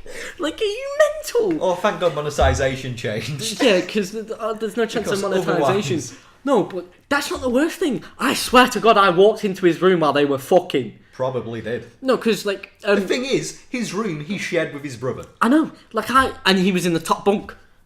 Like when I walked in and they were moving around on the top bunk, and she sort of pops her head out, like, and I can see like hair that's topless. I'm like, okay, I'm gonna leave, because I just turned up. I'm like, I'm gonna go wait downstairs. I'm like, okay, and like 5 minutes later they walk downstairs. I'm like, yeah, sorry. No, they probably didn't even say sorry. No, they didn't say anything. They're like, okay, Connor, hello. But fuck me, that friend group was insane. But I love how in the last year I got lots of shit for this, because I think we had a group chat, didn't we? Yeah, we did. Yeah, we did. The banter bros. We had so many group chats going. Not in high school. In high school, like just at the end of it, we had the banter bros, right? And let's be honest, the banter wasn't that top notch. No, it was just like porn gifs and shit. Yeah. Because we had the WhatsApp group and the Facebook group, right? And I got fucking pissed off with someone. I think it's the leech. I got pissed off with the leech, right. And I was like, "Well, fuck you lot anyway. Like, we're never really going to talk after high school. We're all going to go to different colleges and everything, and we're going to do different courses." Ironically, everyone went to the same college. No, and we're never going to see each other. And like the only people that will still be friends is like me and Zach will still be friends, and then like you two, and the leech, you and the leech will be friends, and then James will just like talk to everyone. And when it got to college, fucking. Me and you went to the same college. The leech and the psychopath went to the same college, and everyone else disappeared. Yeah. And it got to the point where we were hanging out in college, and like we were the type of people. Do you know we knew the popular people. Like we could talk to the popular people. Everyone knew us, but we weren't popular. Yeah, like we could talk to the popular people and have proper conversations and like be seen around them and not be like the middlemen. We were the fringe people. Yeah, like that's the best analogy. So like, if some group hated another, but they needed to talk to him and be like, I can't speak to that fucker. Hey, Zach, Connor, could you just go? And we were also the group that the new people would start with and then transition, because we were the starting clique. Yeah, and then they went off. Yeah, we were the branch, like we were the middle point, and then people were like, we're going there or there. Yeah. We're going to the druggies, the nerds, or the populars. It's like when Maddie started. She started off talking to us, and then she was like, "Oh, band." Yeah, McCarran, yeah, he started with us, and then he went over to Popular Kids. O'Malley. Yeah. He started with us and then went on to the smokers corner. Yeah, it's like there's lots of we were the fringe people. Hello, we got interrupted, so it's fine. She proper looked at that weird though. So the Popular Kids. Yeah, we could talk. We could talk to everyone. Yeah. Everyone knew us. Everyone knew us by name. Because in primary school, our primary school was like a big one, and like everyone from that primary school went to. Yeah, went to that high school. Except from like one or two people who went to the Catholic school. Went to the Catholic school, and then one person went to like Myerscough or some shit. Yeah. And we were friends with the popular ones in primary school, and then they went on to like either be smokers or like the popular group, and we're like, nah, I can't be arsed being around all these people that are like two-faced and shit. Yeah. So we were like, oh, we'll stick in our. We only had one face. Yeah, we sticked in our clique, and then at the end of it, I was like, I basically just exploded, just like, fuck you cunt, and like just tried to cut ties with everyone, and everyone was like salty at me. Like there was so many occasions where that group was salty at me, just like specifically me. Like some of the things that were insane was like, the ginger girl, like her fucking me over in that group. She wasn't even part of it. No. Like the psychopath had another girlfriend, right? Who was also my girlfriend at one point. Yeah, and basically while she was dating him, she tried to get with you. No, she kissed me in front of Lauren, who wanted to get with him back with him. So she told him, and he got salty with you. Yeah, and basically was like, "Oh, why are you kissing my girlfriend? Why are you trying to get it on with my girlfriend?" I was like, "I didn't do anything. She kissed me." He's like, and then from there, I got with her. Yeah. And then she tried to get back with Psycho. And then she lost her virginity to him. Yeah. Yeah. And and while she was with him, she tried to get with me as well. Yeah. I was like, no, fuck off. She was into that polygamy, whatever. How's it pronounced? Polygamy, something like that. Yeah. Where you have multiple. Yeah. Things at the same time. Yeah. But yeah, she literally offered to suck my dick while she was with you, and I'm pretty sure she offered to suck someone else's dick as well. Yeah, and she never even offered to suck my dick. I know. Double standards. Yeah, she had nice tits though. She did. Sorry, Courtney. Carrying on. She's not gonna watch all the way through. But yeah, like when it got to college, which is like, I don't know what it is to you guys in the US. It's like it's sixth form for us. Yeah, well, it's like it's how old just were we? After high school. 16 to 18 is so like your senior. Yeah, probably. Senior year or probably like that. And we started kind of like we were still friends in college. Yeah, but we started getting his own little cliques for his actual classes. Our actual classes. And then we'd still hang out as well. Yeah, we'd meet up all the time. Like meet up during breaks and like free periods and stuff. But like the psychopath and the leech saw us hanging around with each other, and then would every so often come say hello, and we were like, well, we might as well deal with it for the first year. Yeah, for the first year, we were like, okay, we'll deal with it. Because we didn't know as many people, so we didn't know as many people, so it was like, oh, we'll chill with these until like we've fully got a clique and like our group and stuff. And then when it came to the second year, nothing, no communication ever again. Ties got literally cut. I think I talked to him one time, and that's when I started riding my bike to college, and I saw him hanging around waiting for the leech. Yeah. And I stopped and said hi. It was just before we were going to start uni and stuff, and I asked him what he was going to do, and he had to stay for another. Yeah, because he failed his GCSEs and didn't like do shit. Yeah. But like they also tried to ruin our friendship again. But we'll get onto that in a minute. But what I was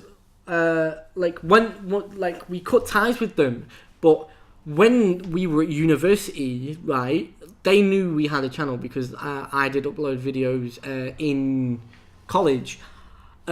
They, like arseholes, dropped links to our personal Facebook into the comments section, and we didn't know for about 2 hours. So lots of people could have found our names. I have accidentally shown a couple of viewers my name, but it's fine. It's because just one of those things where you do want to keep private life private. I do want to keep my private life private. Like, I mean, this will open up a lot about his private life. But yeah, like I don't mind because like you've got to listen to understand all of it. Yeah. But like, I don't want to reveal Courtney's last name. I don't want to reveal like my last name because like not only does that affect me, that affects everyone, that my family, everyone that I have like friends with. I don't want to reveal your last name because like people will like find you. It's like I have a job. Yeah, he has a job. He has a job. And like, if people find out where he works and that, people can send shit to him. People find out where I live. People can like send random shit to my front door, which I don't want. Yeah, or people hang around in places. Yeah, like we're not that popular. But if I fuck up now and people know my name, then later on, it's fucking piss easy. Yeah, it's like if I release my phone number, like you know Will and E. Yeah. Right, one of his friends, like 2 years ago, played a joke on him because his friend, like Will, released his friend's number as like a gag, and then his friend released Will's number. Will still gets phone calls to this day, 2 years later. In Practical Jokers, Q had a punishment or something, or was it Sal? He was on a beach and there flew an aeroplane past with his then phone number attached on a little tag reel on the back, and he stood there and he's just getting... It's like hounded by phone calls. It's like certain things that I want to keep private, obviously, but like I talk to some of the people, like some of the subscribers, like personally. Yeah. Like in Discord Mel, Panda. I talk to Emerald sometimes. Like I talk to certain people in that are subscribed to me, like as a person, not like I'm not anything more than you. I'm just a person. Like I understand that I've got a YouTube channel and people like enjoy what I do, but that doesn't make me any better than you. It doesn't make me anything. I'm a person. I'm a fat Bob. I just make videos that fucking record using a microphone. Just be yourselves on I'm just screen. I'm just me. I shit myself then. I looked at that and I was like, am I recording in stereo or mono? And I'm recording in mono, so I'm fine. I shit myself then. No, yeah, because that sounded weird. Yeah. So there was lots of things, and like, how can you be a sane person and be like, oh, these people are having fun and they've got the subscribers now.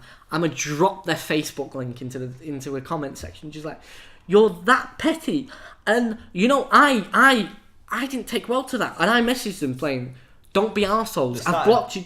We lived together at that time. Yeah, we lived together. Calling us saying we're outside your house. They started calling us like, "Are you that petty?" Like, I understand. Like, and that really set towards this mindset for us, didn't it? Yeah, like it like cemented it. Yeah, like we're not going to release anything like our information. Like you might eventually find out if like we're bigger, because like you'll see me around. Like if we get to a point where we're recognizable, then we're recognizable, and people like I can't stop lots of things.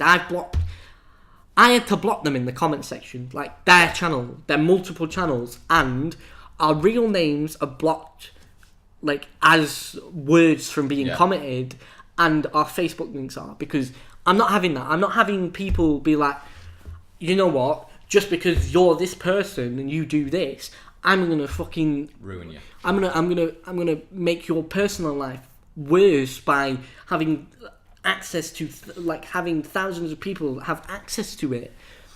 Like there's a bridge, because like, yes, I'm a person and I'm going to speak to you, all the commenters and everything, but there is a boundary between me and YouTube me, because I don't want to, like, I don't get like the channels that put their kids there. Yeah. Like, fuck that. You're introducing people in something that they have no choice over. Yeah, it's like you have no choice in anything. Choice is, and then when that kid gets like to like an age where they're going to school and everything, it's like that Nirvana kid who was on the album cover where he was the baby naked in a pool. Yeah, him now. It's like he's known. The biggest example that like I think he said at one point, it's really weird knowing that millions and millions of people have seen my penis. No, like. The strongest example I can ever give for this sort of shit is the Winnie the Pooh books. If you don't know, Winnie the Pooh was is it a British thing? Yeah, I think it's a British thing. It's a British story, and one of the characters in it is Christopher Robin, and he talks to, like, basically he has like friends are like animals. So there's a bear, a rabbit, a tiger, Tigger. But yeah, they all have personalities and stuff. And what? Novel. Yeah, this was written by a guy, and the main character, like the boy that was in it, was called Christopher Robin, and it was based after his son. And his son didn't like the attention, and his son couldn't deal with the attention because of what his dad had wrote and how he had based the story around him. The child killed himself because he couldn't deal with it, because it was like he's been forced. Much pressure on him. Yeah, it wasn't his choice on whether he was in the book or not, and whether it was about him. His dad just made the decision for him because he was a young child. And if you're a YouTuber and you're a family vlogger and you're putting your child in this, they don't have a choice. And when it gets to an older age, it's like, when they're in school and their parents and they're a popular YouTube channel, they're going to get noticed, they're going to get treated differently, they're going to get people that try to go and be their friend because of what they are. It's like in our high school, everyone got like, it's an American term, cliques and stuff, and it's not really prevalent in British schools and stuff, but it does have key aspects, because as you grow up, you'll be separating the kind of person you are. So you'll be in the popular section, our section, bandy section. But if you're popular, you've got no choice. You'll instantly go to that popular section. Like, it may not be who you are. You may want to be a bandy. You may want to learn how to do stuff. You're stuck there because of who you are. But like, you'll never lose that concept of millions of people have seen you before. Millions of people know who you are. It's like, for them people that dropped our links in the comments, I messaged them saying, can you not do that? It's like, if you want to talk to us about the YouTube channel, you can just message us. And then they proceeded to go on about recording with us. Like they've gone from jealousy to desire. Yeah. It's like, So we can't, like, their initial instinct was, we can't get anything from it, we're going to ruin it for you. And because I've said that we'll be nice, like, well, we want something for you to be nice. Yeah. It's like, we are better than you. We can have what you, we can have anything from you. Hard to earn. You've worked hard for this, but I don't give a fuck because we need something. Because they have like 3 YouTube channels that are really small, and they were like, well, we want ours to be big because you got subscribers off the Sniper Wolf video. We want them subscribers because we can't be asked doing the work. And this leads me on to another point. Like, we're an hour and a half in. We might as well talk about it. Today, the day we're recording this, is the day after YouTube just changed their policies on monetization. They changed their policies from you had to get 10,000 views to get monetization to you have to have 1,000 subscribers and 4,000... 40? No, 4,000. 4,000 hours of view time, like view minutes. And lots of people are complaining about this. And it is a good idea. It's a brilliant idea. Like, I understand that because of this, me and Zach have just lost monetization, right? There's no two ways about it. We have the subscriber amount, but we don't have the view time because our channel only got big in April. That was me. And we only got big in April. So I can't really change anything unless you guys watch this whole podcast twice. Yeah. Like every single one of you. So we've lost our monetization. But the point of this isn't to be like, oh yeah, we're fucking over small YouTubers. It's to make the point that it's compilation videos that you explain it to me best. It's the spam videos, you know, the compilations where people just like take other people's content, push it together. It gets a bunch of views because it's like, oh yeah, I don't have to click around and watch a bunch of them. Episodes, like Vine compilations, right? 2 million other people's hard work. 2 million views within 3 days. But that channel has one or two subscribers just because of the tags that they put on it and the content that's in it. Their channel doesn't get the subscription because it's just a compilation, but they get views, and once that video goes past 10,000 views, they can easily go, oh, we want monetization now, and then that rest... Then they'll absolutely hammer it with ads. Like 2 or 3, for like a 20-minute video, 2 or 3 ads. It's like, you're taking the piss. You haven't earned this views that you've got. They're not your views, they're supposed to be someone else's. Just because the platform's dead doesn't mean that you get to go mine. So you get the views. Like all the small YouTubers can Seagull from Finding Nemo. Yeah, all the small YouTubers that are like, oh, we deserve to have monetization. At this point, I can tell you firsthand, you earn fuck all from views. If you're a low level subscribers, at the last threshold, if you've got past 10,000 views, about 100 views is worth 5 or 6 pence. No, 1,000 views is worth 5 or 6 pence. That's about it. And you don't get to touch it. Anyway. You don't get to touch it till you're at £100. And you're complaining about losing this small amount of money. But minuscule thing. It's minuscule amount. And if you're complaining about it, you're not working hard enough on this shit. That's why I don't give a fuck about the monetization. Yes, it's a loss of income, and also we can't now be on our YouTube channel. We can't promote like Patreon. Didn't tell you about that. We can't promote our Patreon in the tabs bit because it's against the guidelines, because that's a monetary gain off this thing. We can still have it and have the fans know about it. We can talk about it, but we can't advertise it on our channel. We can advertise it in videos. We can't advertise it on the channel. And if you're at this small point and you're like, I'm giving up because you've taken away my money. There's no money they've taken away.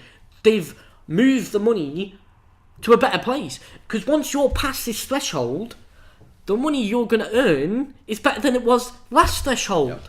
Because there's more adverts. There's less people that are going to get these ability to put adverts on the channels. So there's going to be more adverts to use. So why are you complaining? Just work a bit harder and get the better stuff. Like it annoyed me seeing all these people just like, oh, our channel's ruined. Oh, this. I'm moving to Twitch now. Twitch is even harder. Like, I talk to Kane quite a lot. Kane is not good. Hopefully one day he'll be on this podcast. But he agreed to it. Did he? Yeah. He said, why do I have to travel? Why can't we do it online? And I said, I want sexy pictures in face. But he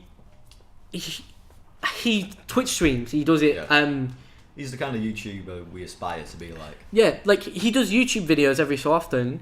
He does them for fun because he knows he won't earn any money off it.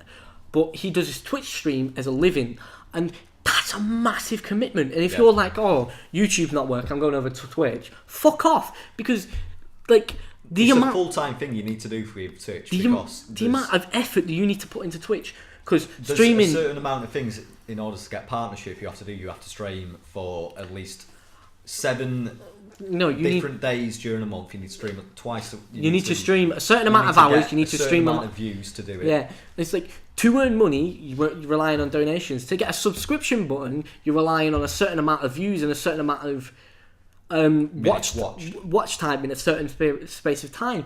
And you're copying out from YouTube to do Twitch when you're doing it for the wrong reason. If you're doing it for the revenue, you're doing it for money. You're not doing YouTube, in my opinion. That's this is something you do because you enjoy doing it. It's like getting enough money to live on YouTube. It's like winning the lottery. It's like such small, because if you think about it, what the fuck, like, basically, if you try to watch every single video on YouTube, every minute of YouTube that you watch, you get 2 weeks behind. You get an extra 2 weeks of content. That's how much videos are you upload to YouTube. Yeah. Now think about that as a channel, right? In general, like this is the statistic for you. Every channel that has over like 300 subs is in the top 1% of YouTube channels, because there's that many channels. Like, they might not upload, they might not do this, but there's that many channels that 300 subs is top 1%.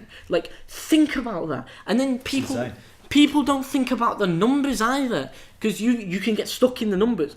I understand that the amount of subscribers that we have is fucking insane. Yeah. Like, and we also understand there's only like 5% of those who like constantly watch. But that 5% is still a massive amount of people who are watching what we do. The number, like if you look at the number, 2,000, almost 500, with like 5 off 2,500, is like, you look at it, it's 2,500. Lots of people have like 15 million. Like, lots of people have over 1 million. There's hundreds and thousands of channels. But that's 2,500 people who saw what we did. If you think about that, that's insane. There's more people that watch my channel that go to my university. Like, you see, like, the amount of subscribers that we have is more people than you see in a daily basis. Right, I'm going to whip out the phone just so I can search a number. What are you searching for? How many people live in my village? Which one? Where I used to live. Oh, right. Because it's probably it's a low number. It's probably just above this, and people don't think about it.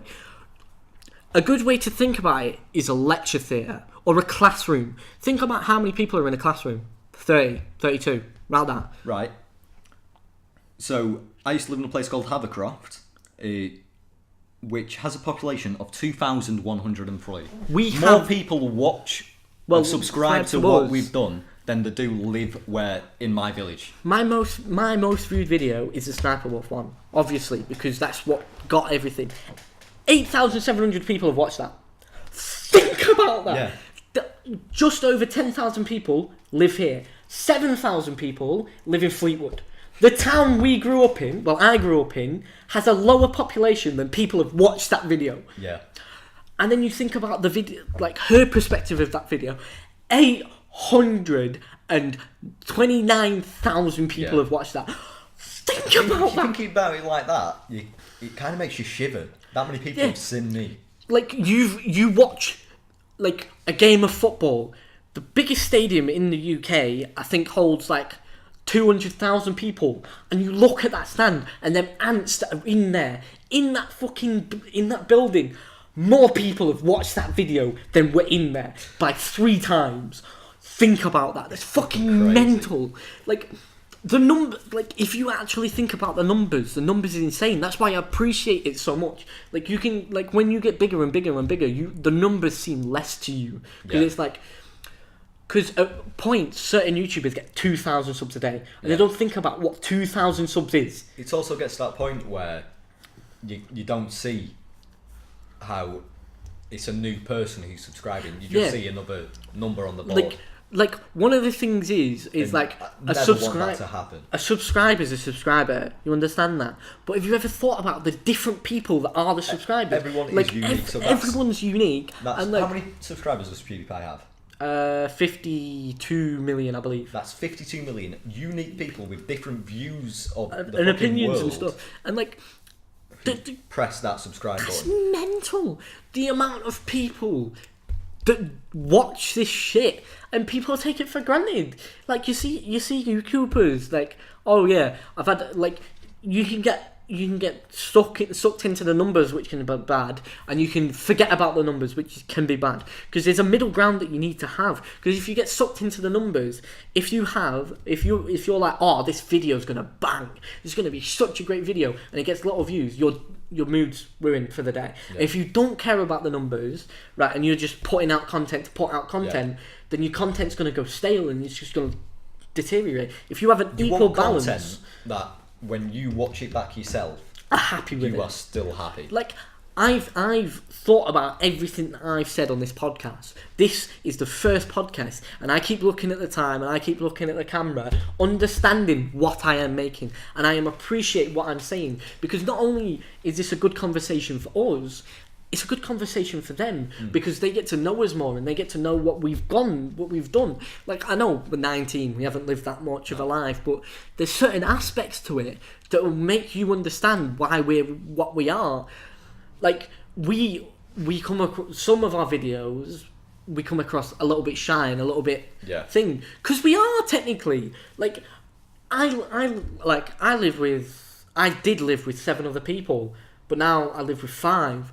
And I don't talk to them as much, and that's because I find certain social situations a bit harder. But in front of a camera with you, I can talk for England, because it's the mindset of, I know what I'm doing, I know what I'm saying, and I know what I'm thinking about something, and I want people to understand me. It's unique conversations when it's like between us and like a camera, because this podcast, I understand that we haven't looked at this camera. This camera's been there. We're trying to zone out the fact that someone will be watching this, and we're just having a conversation. We're reminiscing. Like, there's lots of stuff that we could have talked about.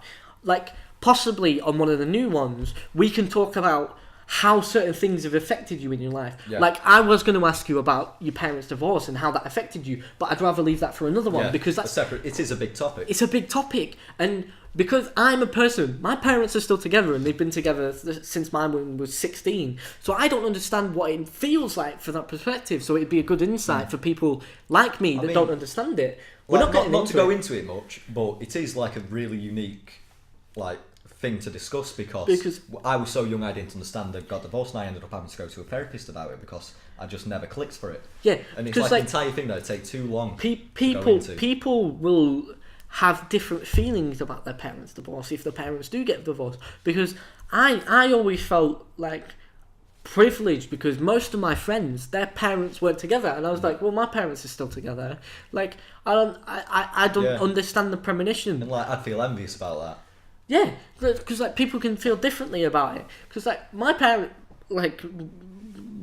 are still together after so long, and I don't think they'll ever like separate or anything. Like, obviously people have hard times and stuff, and they can argue, but like I don't ever see my parents splitting up because like of who they are.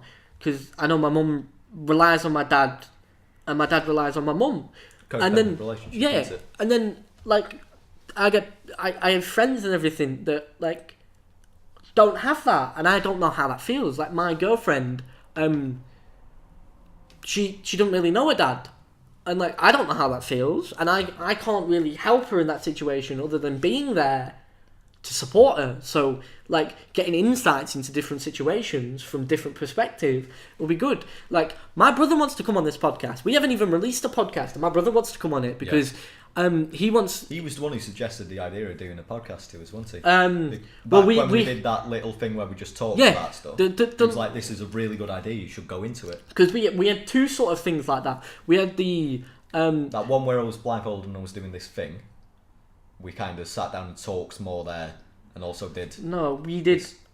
we did the eating the chili lolly and the chilies, and we talked for ages on that. That was like a 30-minute video, and then the vlog thing. It was more sitting down and me.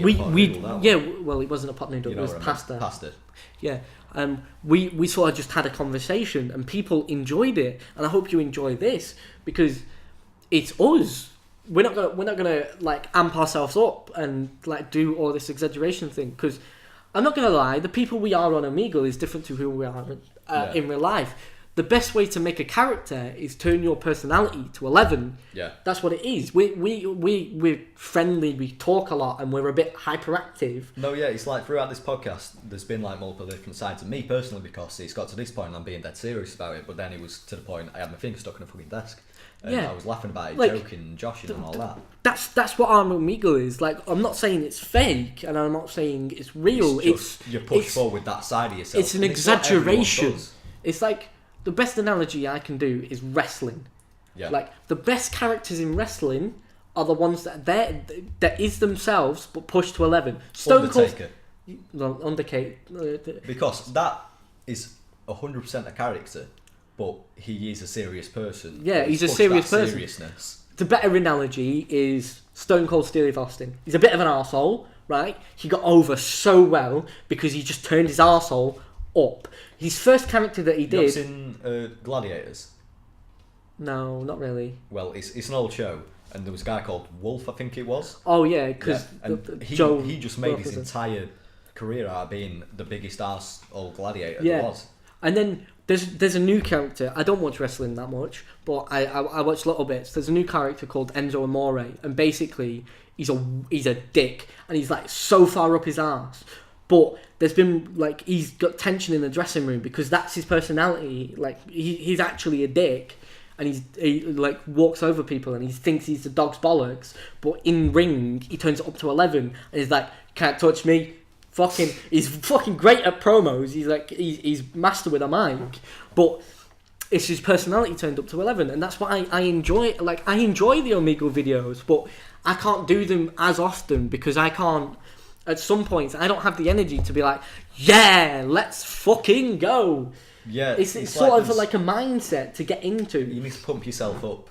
That's why the Omegle videos with you are so much easier, because it's like you can bounce off each other. Because once one of us gets riled up and like starts going, the other one's like, yeah, boys, like it's fucking Pothead. Yeah, Pothead was brilliant. No one watched it because it didn't get pushed because of the monetization.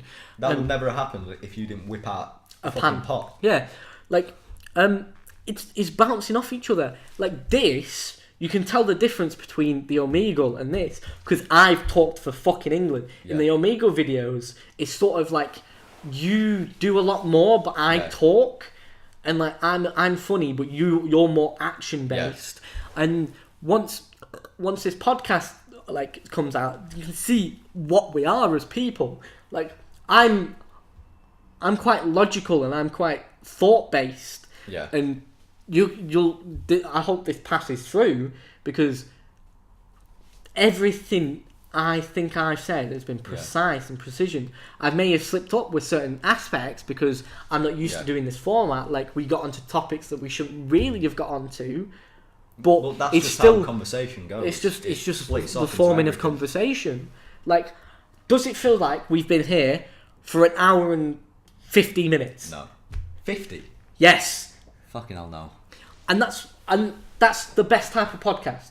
Best type of podcast is where you can sit down and listen to people have a genuine conversation, and like you get enrolled in it. Like that's how a podcast works. That's why I like the True Geordie podcast, because it doesn't feel like an hour and 45 minutes that I'm watching. Yeah. But it is. You can just sit that playing and listen to it.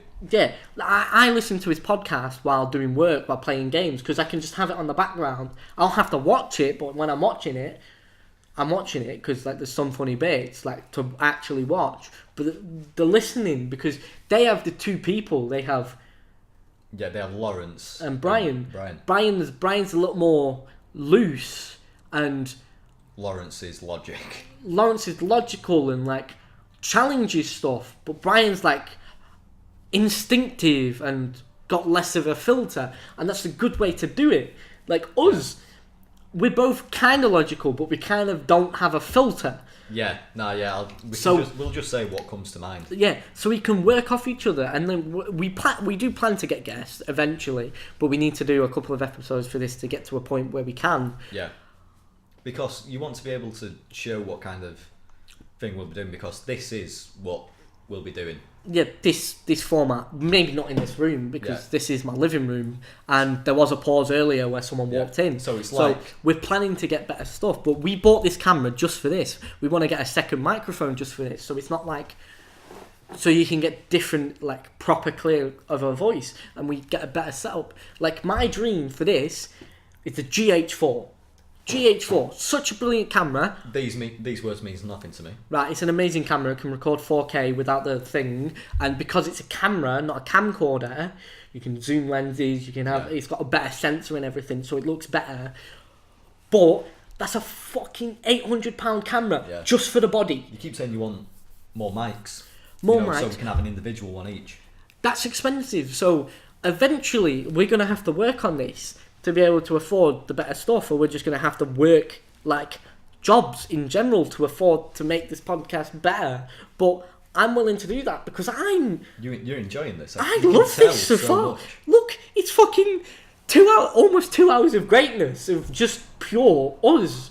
Because I don't think there's been many points, like you can see, stop talking about a topic. It's just constantly flowed. Like there'll be little bits where the topics are sort of dying out, so the conversation's a little less. So I can see that on the peaks, but I'm still going to leave it in because it's important to how we move through this podcast.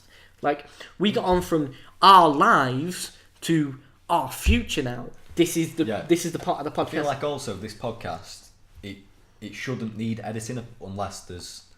Someone's coming and interrupted. This is probably going to be pure, just done.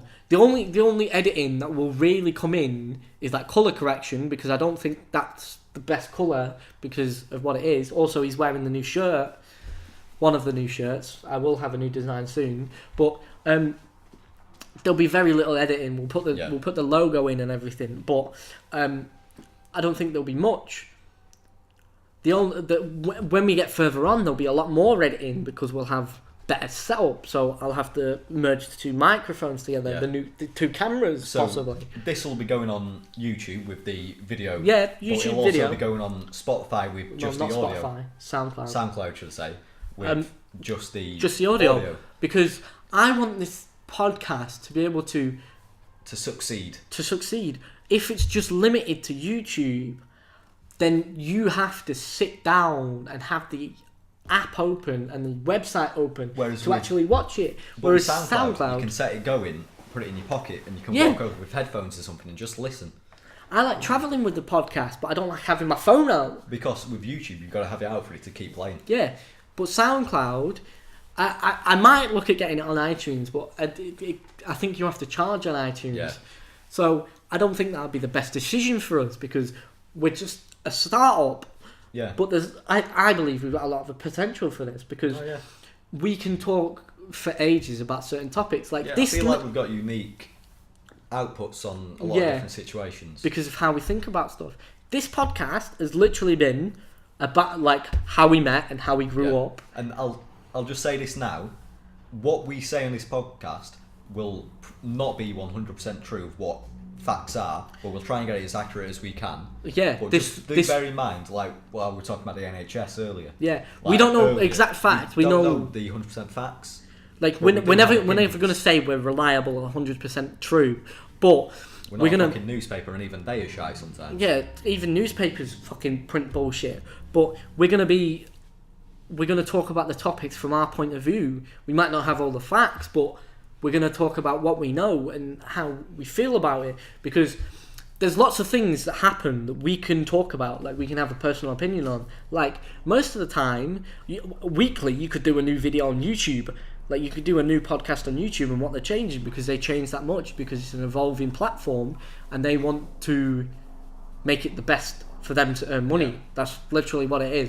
YouTube's a business now. Yeah, they are. YouTube's about earning money for YouTube, because Like the more people that they can give proper ads to, the more ad safe people, the more advertisers are like, they've cleaned their act up. There's no like Nazis or anything. There's no dead bodies. Well, there's no dead bodies. There's no what's it called? Extremism, which was the reason the first threshold came in. So they can advertise more. They want to be able to bring the advertisers back so they can advertise more. So YouTube earn more money. It's about YouTube earning money. Like it's not about us anymore. It's not about creators. They took the U out of YouTube. It's just two now. It's just a platform for them to earn money, because like the better, the more, and the quality YouTubers they have, the better they're off. The better they're off, because YouTube take 50% of what you earn before you even see it. It's like, that's how it works. That's like partnered with you, which lots of people are, and I recommend, because an MCN doesn't offer that much unless you get a good one, but lower down you don't get a good one. No. Like I've been offered an MCN, rejected it because it wasn't worth it. It gave me access to like. It's also they demand that you do certain things, so it's like it's demanded to do a certain type of video. Like you're only allowed to do gaming videos, let's say, but if you took that gaming videos, I wouldn't be able to do this. Podcasts would be non-existent. Yeah, like they can control it. So you need, like, if you're going to go for an MCN, you got to go with one that supports what you do and gives you free reign of what you do. Ideally, one of do it like we're doing it free. We're just doing it because this is a fun idea we thought. And we talked for ages. Like, one of the big things was, do you know Philip DeFranco? Yeah. He almost lost his channel. I haven't heard this. Basically, a couple of years ago, he signed on with Discovery. Right. Big, like, network. Like, it wasn't technically a network, it's a TV network. And they funded his channel. And because they wanted the channel to go in certain directions, he was like, I'd rather not. He came to the end of his contract, and he was like, nah, I don't want to renew it. But technically, they owned the channel because he had sold the rights. Yeah. And they allowed him to take his channel back. But there could have been a point where he wasn't allowed his channel. The channel would have been theirs. Yeah. And this has happened a couple of times before. You know, SourceFed. Yeah. That was part of it. SourceFed was owned by Philly D, and he sold it to Discovery with his own show. And they're not SourceFed anymore. Yeah. Another one was, do you know that Fred guy? Yeah. He had the Fred channel. It's not his channel anymore. He sold it. And kids, like, this network were uploading kids' videos to it. And like companies don't understand YouTube from a YouTube perspective. No. You can't just have an audience. They see it as business. You can't have an audience and then be like, oh yeah, we buy this channel. It's got this many subscribers. We're gonna get this many views. No, It doesn't work like that. If your content changes because of you've been bought, then the people that are watching you aren't gonna watch you. They subscribe to that. It's no longer there. So what's the point of being here still? The best type of channel is the channel where the people subscribe for the person, not for the content. Like Mini Minter. People subscribe for him, not his content. Yeah. The streamer, Brown Man Ray, who used to Achievement Hunter, they're following his Twitch and his YouTube channel for him, because he does absolutely any kind of game he ever wants to. And the subscribers are because of his personality and the kind of person he is. There's loads of them. There's loads of YouTubers that have a following because of what they are. But those channels that die are the ones that are... Like, I only do CSGO videos. Yeah. Oh, I'm going to try and do a Skyrim video.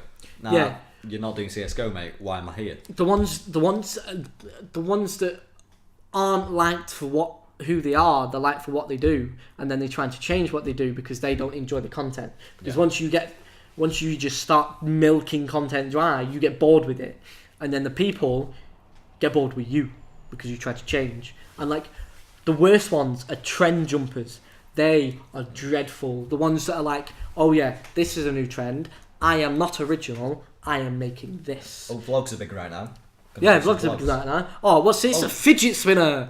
Yeah, I'm gonna make it glow. Oh, music video. We're doing trash talking videos on people. Yeah, I'll jump on this bandwagon. I know. Technically, we're on a bandwagon because podcasts are really popular right now. But this is because I like podcasts and I enjoy it, and we talk for English. We've had the podcast idea in mind for ages. Yeah, because we had it last year, but we didn't have the space, the time, or the equipment. Yeah. Literally, if we had the equipment, this would have been done ages ago. Yeah. I feel kind of bad about our YouTube channel that we started when we did. Yeah. Because we could have started a lot earlier with what we were doing and had more time to progress. Like our year last year, if we had started it earlier in the year and progressed together doing what we would, more. we could have achieved so much more. Yes, your uni situation wouldn't have helped, but you could have been to that point where this could have been viable. Yeah. Because like we live streamed everything and earned money. We could have It's carried this going mark, over. mate. Yeah, we could have carried on over bloody Skype or Discord or something to do we could, podcast. and you could have stayed. Like you could have visited the house and we could have been, like paid for your food. I wouldn't have give a fuck because this could have been a viable thing. Now we're stuck in the situation where you're in a full-time job and I'm in university, so our time schedules don't work out the best. Yeah, don't sync. That's why today we've had to do it today, and he had to be at mine at 9 o'clock. Yeah, like that's insane. So we could go out and get what we need to make this. But I feel like we've made this, and once this is out, this is going to be insane. Yeah. This is going to. I mean, I feel really good. I mean, sometimes when we do a video, I'll do it and I'll feel drained afterwards because I'm like Omegle. I like to have a hyper aspect. You were so I'm energy. bouncing about and I'm like jumping over chairs. I'm whacking crap all over everywhere. And then afterwards, I'll feel really drained and I'll want to sit down for a bit. But and then talking like this, it's just what we normally do. And the Omegle videos, like we get certain points during the session where we're like, oh, I'm tired, give us a break. And then once we come back from the break, the spark isn't there, the click, because so it'll take a while to build up to it again. It takes a while to build up to it again, and by the time we've built up to it again, we've only got 10 minutes before we're like, oh, I'm tired. Yeah. And there's lots of the topic that we go on changes. Yeah, and there's lots of things on Omegle that kind of do ruin our mood. Like, there was like some bad images that come up every so often. We were doing Omegle, I think we were about halfway through. We usually have like a 10-minute burst where we start off, we hit us peak, and we'll have 10 minutes of peak. That's some quality content. And we got about 5 minutes into it and we saw this image that I just cannot describe because it's horrendous. But it got to that and then we just lost it. We stopped recording. I think we were only like 2 minutes into that peak where we were getting some good content. Because people don't understand that. Like, we can record for 3 hours and the footage that we use is literally a 10-minute spell where we're at our peak. Because, like, if you actually fully pay attention to the video that we make, the last video we made only had three different people in, and we found those within that time of us being at peak. We found 3 people, and that can make a video. Like the searching for Sidemen video that I did, right?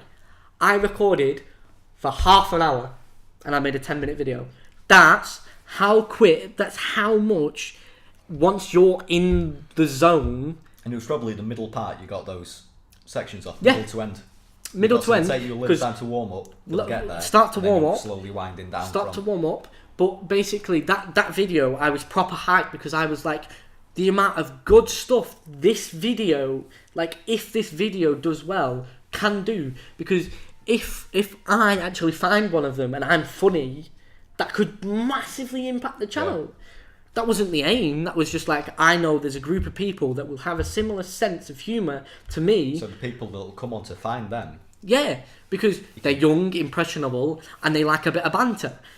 So if I'm wacky and then I'm gonna get the response I want.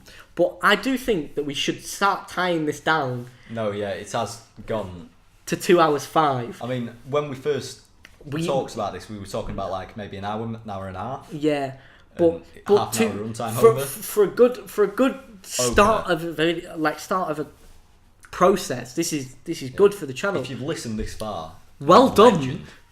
Well done, Absolute. but I think quite a few people actually listen this far because I don't think there's been a lull in this podcast at all. Because sometimes you get podcasts and there's a lull where it's like, oh yeah, banging start. Oh, the talking's a bit dry. And then when it's like, oh yeah, they get onto a certain topic, they're like, yeah, fuck yeah. But I don't think this podcast has been this. Topics, so. Yeah, I think the topics have changed, evolved in a certain way that has been good. I mean, and I'm talking a lot. Yeah, when we talked about this, it was like, so what should we talk about in this first video?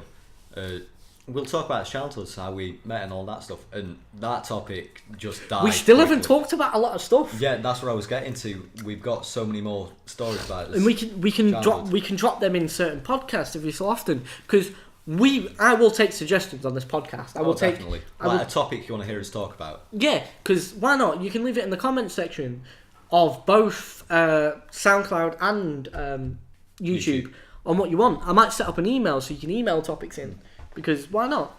But I've really enjoyed this podcast, and I think this could be a massive break for this channel. Yeah. Thank you for listening in. Yeah. Really. So this is going to be a really thing way to end it because we haven't figured out. Yeah, we haven't figured out a way to end it, but I'm going to warn you: this podcast might not be on a regular schedule because the timing infrastructure that we're both on. I'm on a rota schedule, so I don't have set days I work. And then I'm in set days, and I have certain amount of time that I have to do my work, and I also have to balance my family life as well as this. So if this becomes an actual viable job, then we can get a studio and we can get a flat and that sort of stuff where it's like super easy to do it because like, oh, you're home, I'm home. Yeah, let's record the podcast. So because it's I hope this becomes something I don't think like this is going to be really deep, but I don't think I've personally achieved anything in life. No, I don't. And I think I've done enough to get by. I've coasted. To be honest.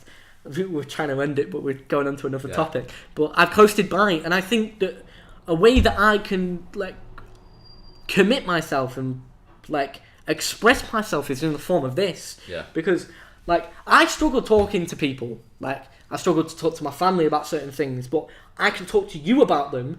And if I talk to you about them, and they know, like it's sort of it's an expression of how you. It's of who you are. Yeah, it's like people can understand me, and if I have what you see is what you get with this. Yeah, if I have a certain topic that I feel uncomfortable talking about with certain people, I can just show them this. Yeah. Like I can show them, this podcast. Talk about it here like about an hour in or so. If I talk about like how I feel towards like my family life and stuff, and I have that in a podcast, I can be like, oh, Mum, Dad, I think it'd be nice if you watch this because of what it is. Yeah. So it like gets me out of the way of like having to have the awkward conversation with certain people, but it's still having a conversation. It's still allowing people to understand it. But yeah, time to wrap up. Yeah, time to wrap up. We're running out of studio time. I need more coffee. That'll soon be a thing. We've running out of studio time. Yeah, I need more coffee. Yeah, I hope you all enjoyed this. This will be a thing. It's not. This ain't a one-off. And I know it's not because I enjoyed this. I enjoyed this so fucking much. But I don't know. We need an ending. We need to figure out an ending for this. But maybe not. I just thought of the Frankie Boyle joke at the end of Wiki Sling. No, countdown. Yeah. That's it. But I hope you all enjoyed. Like that. If you're on YouTube, please like, subscribe, and comment. If you're on SoundCloud. Do whatever the hell you do on SoundCloud. Yeah, do whatever you do on SoundCloud. Follow me on my social medias. Ill's social medias will be in the description, but hope you all enjoyed. Yeah, and just one last time, thanks for tuning in. Till next time.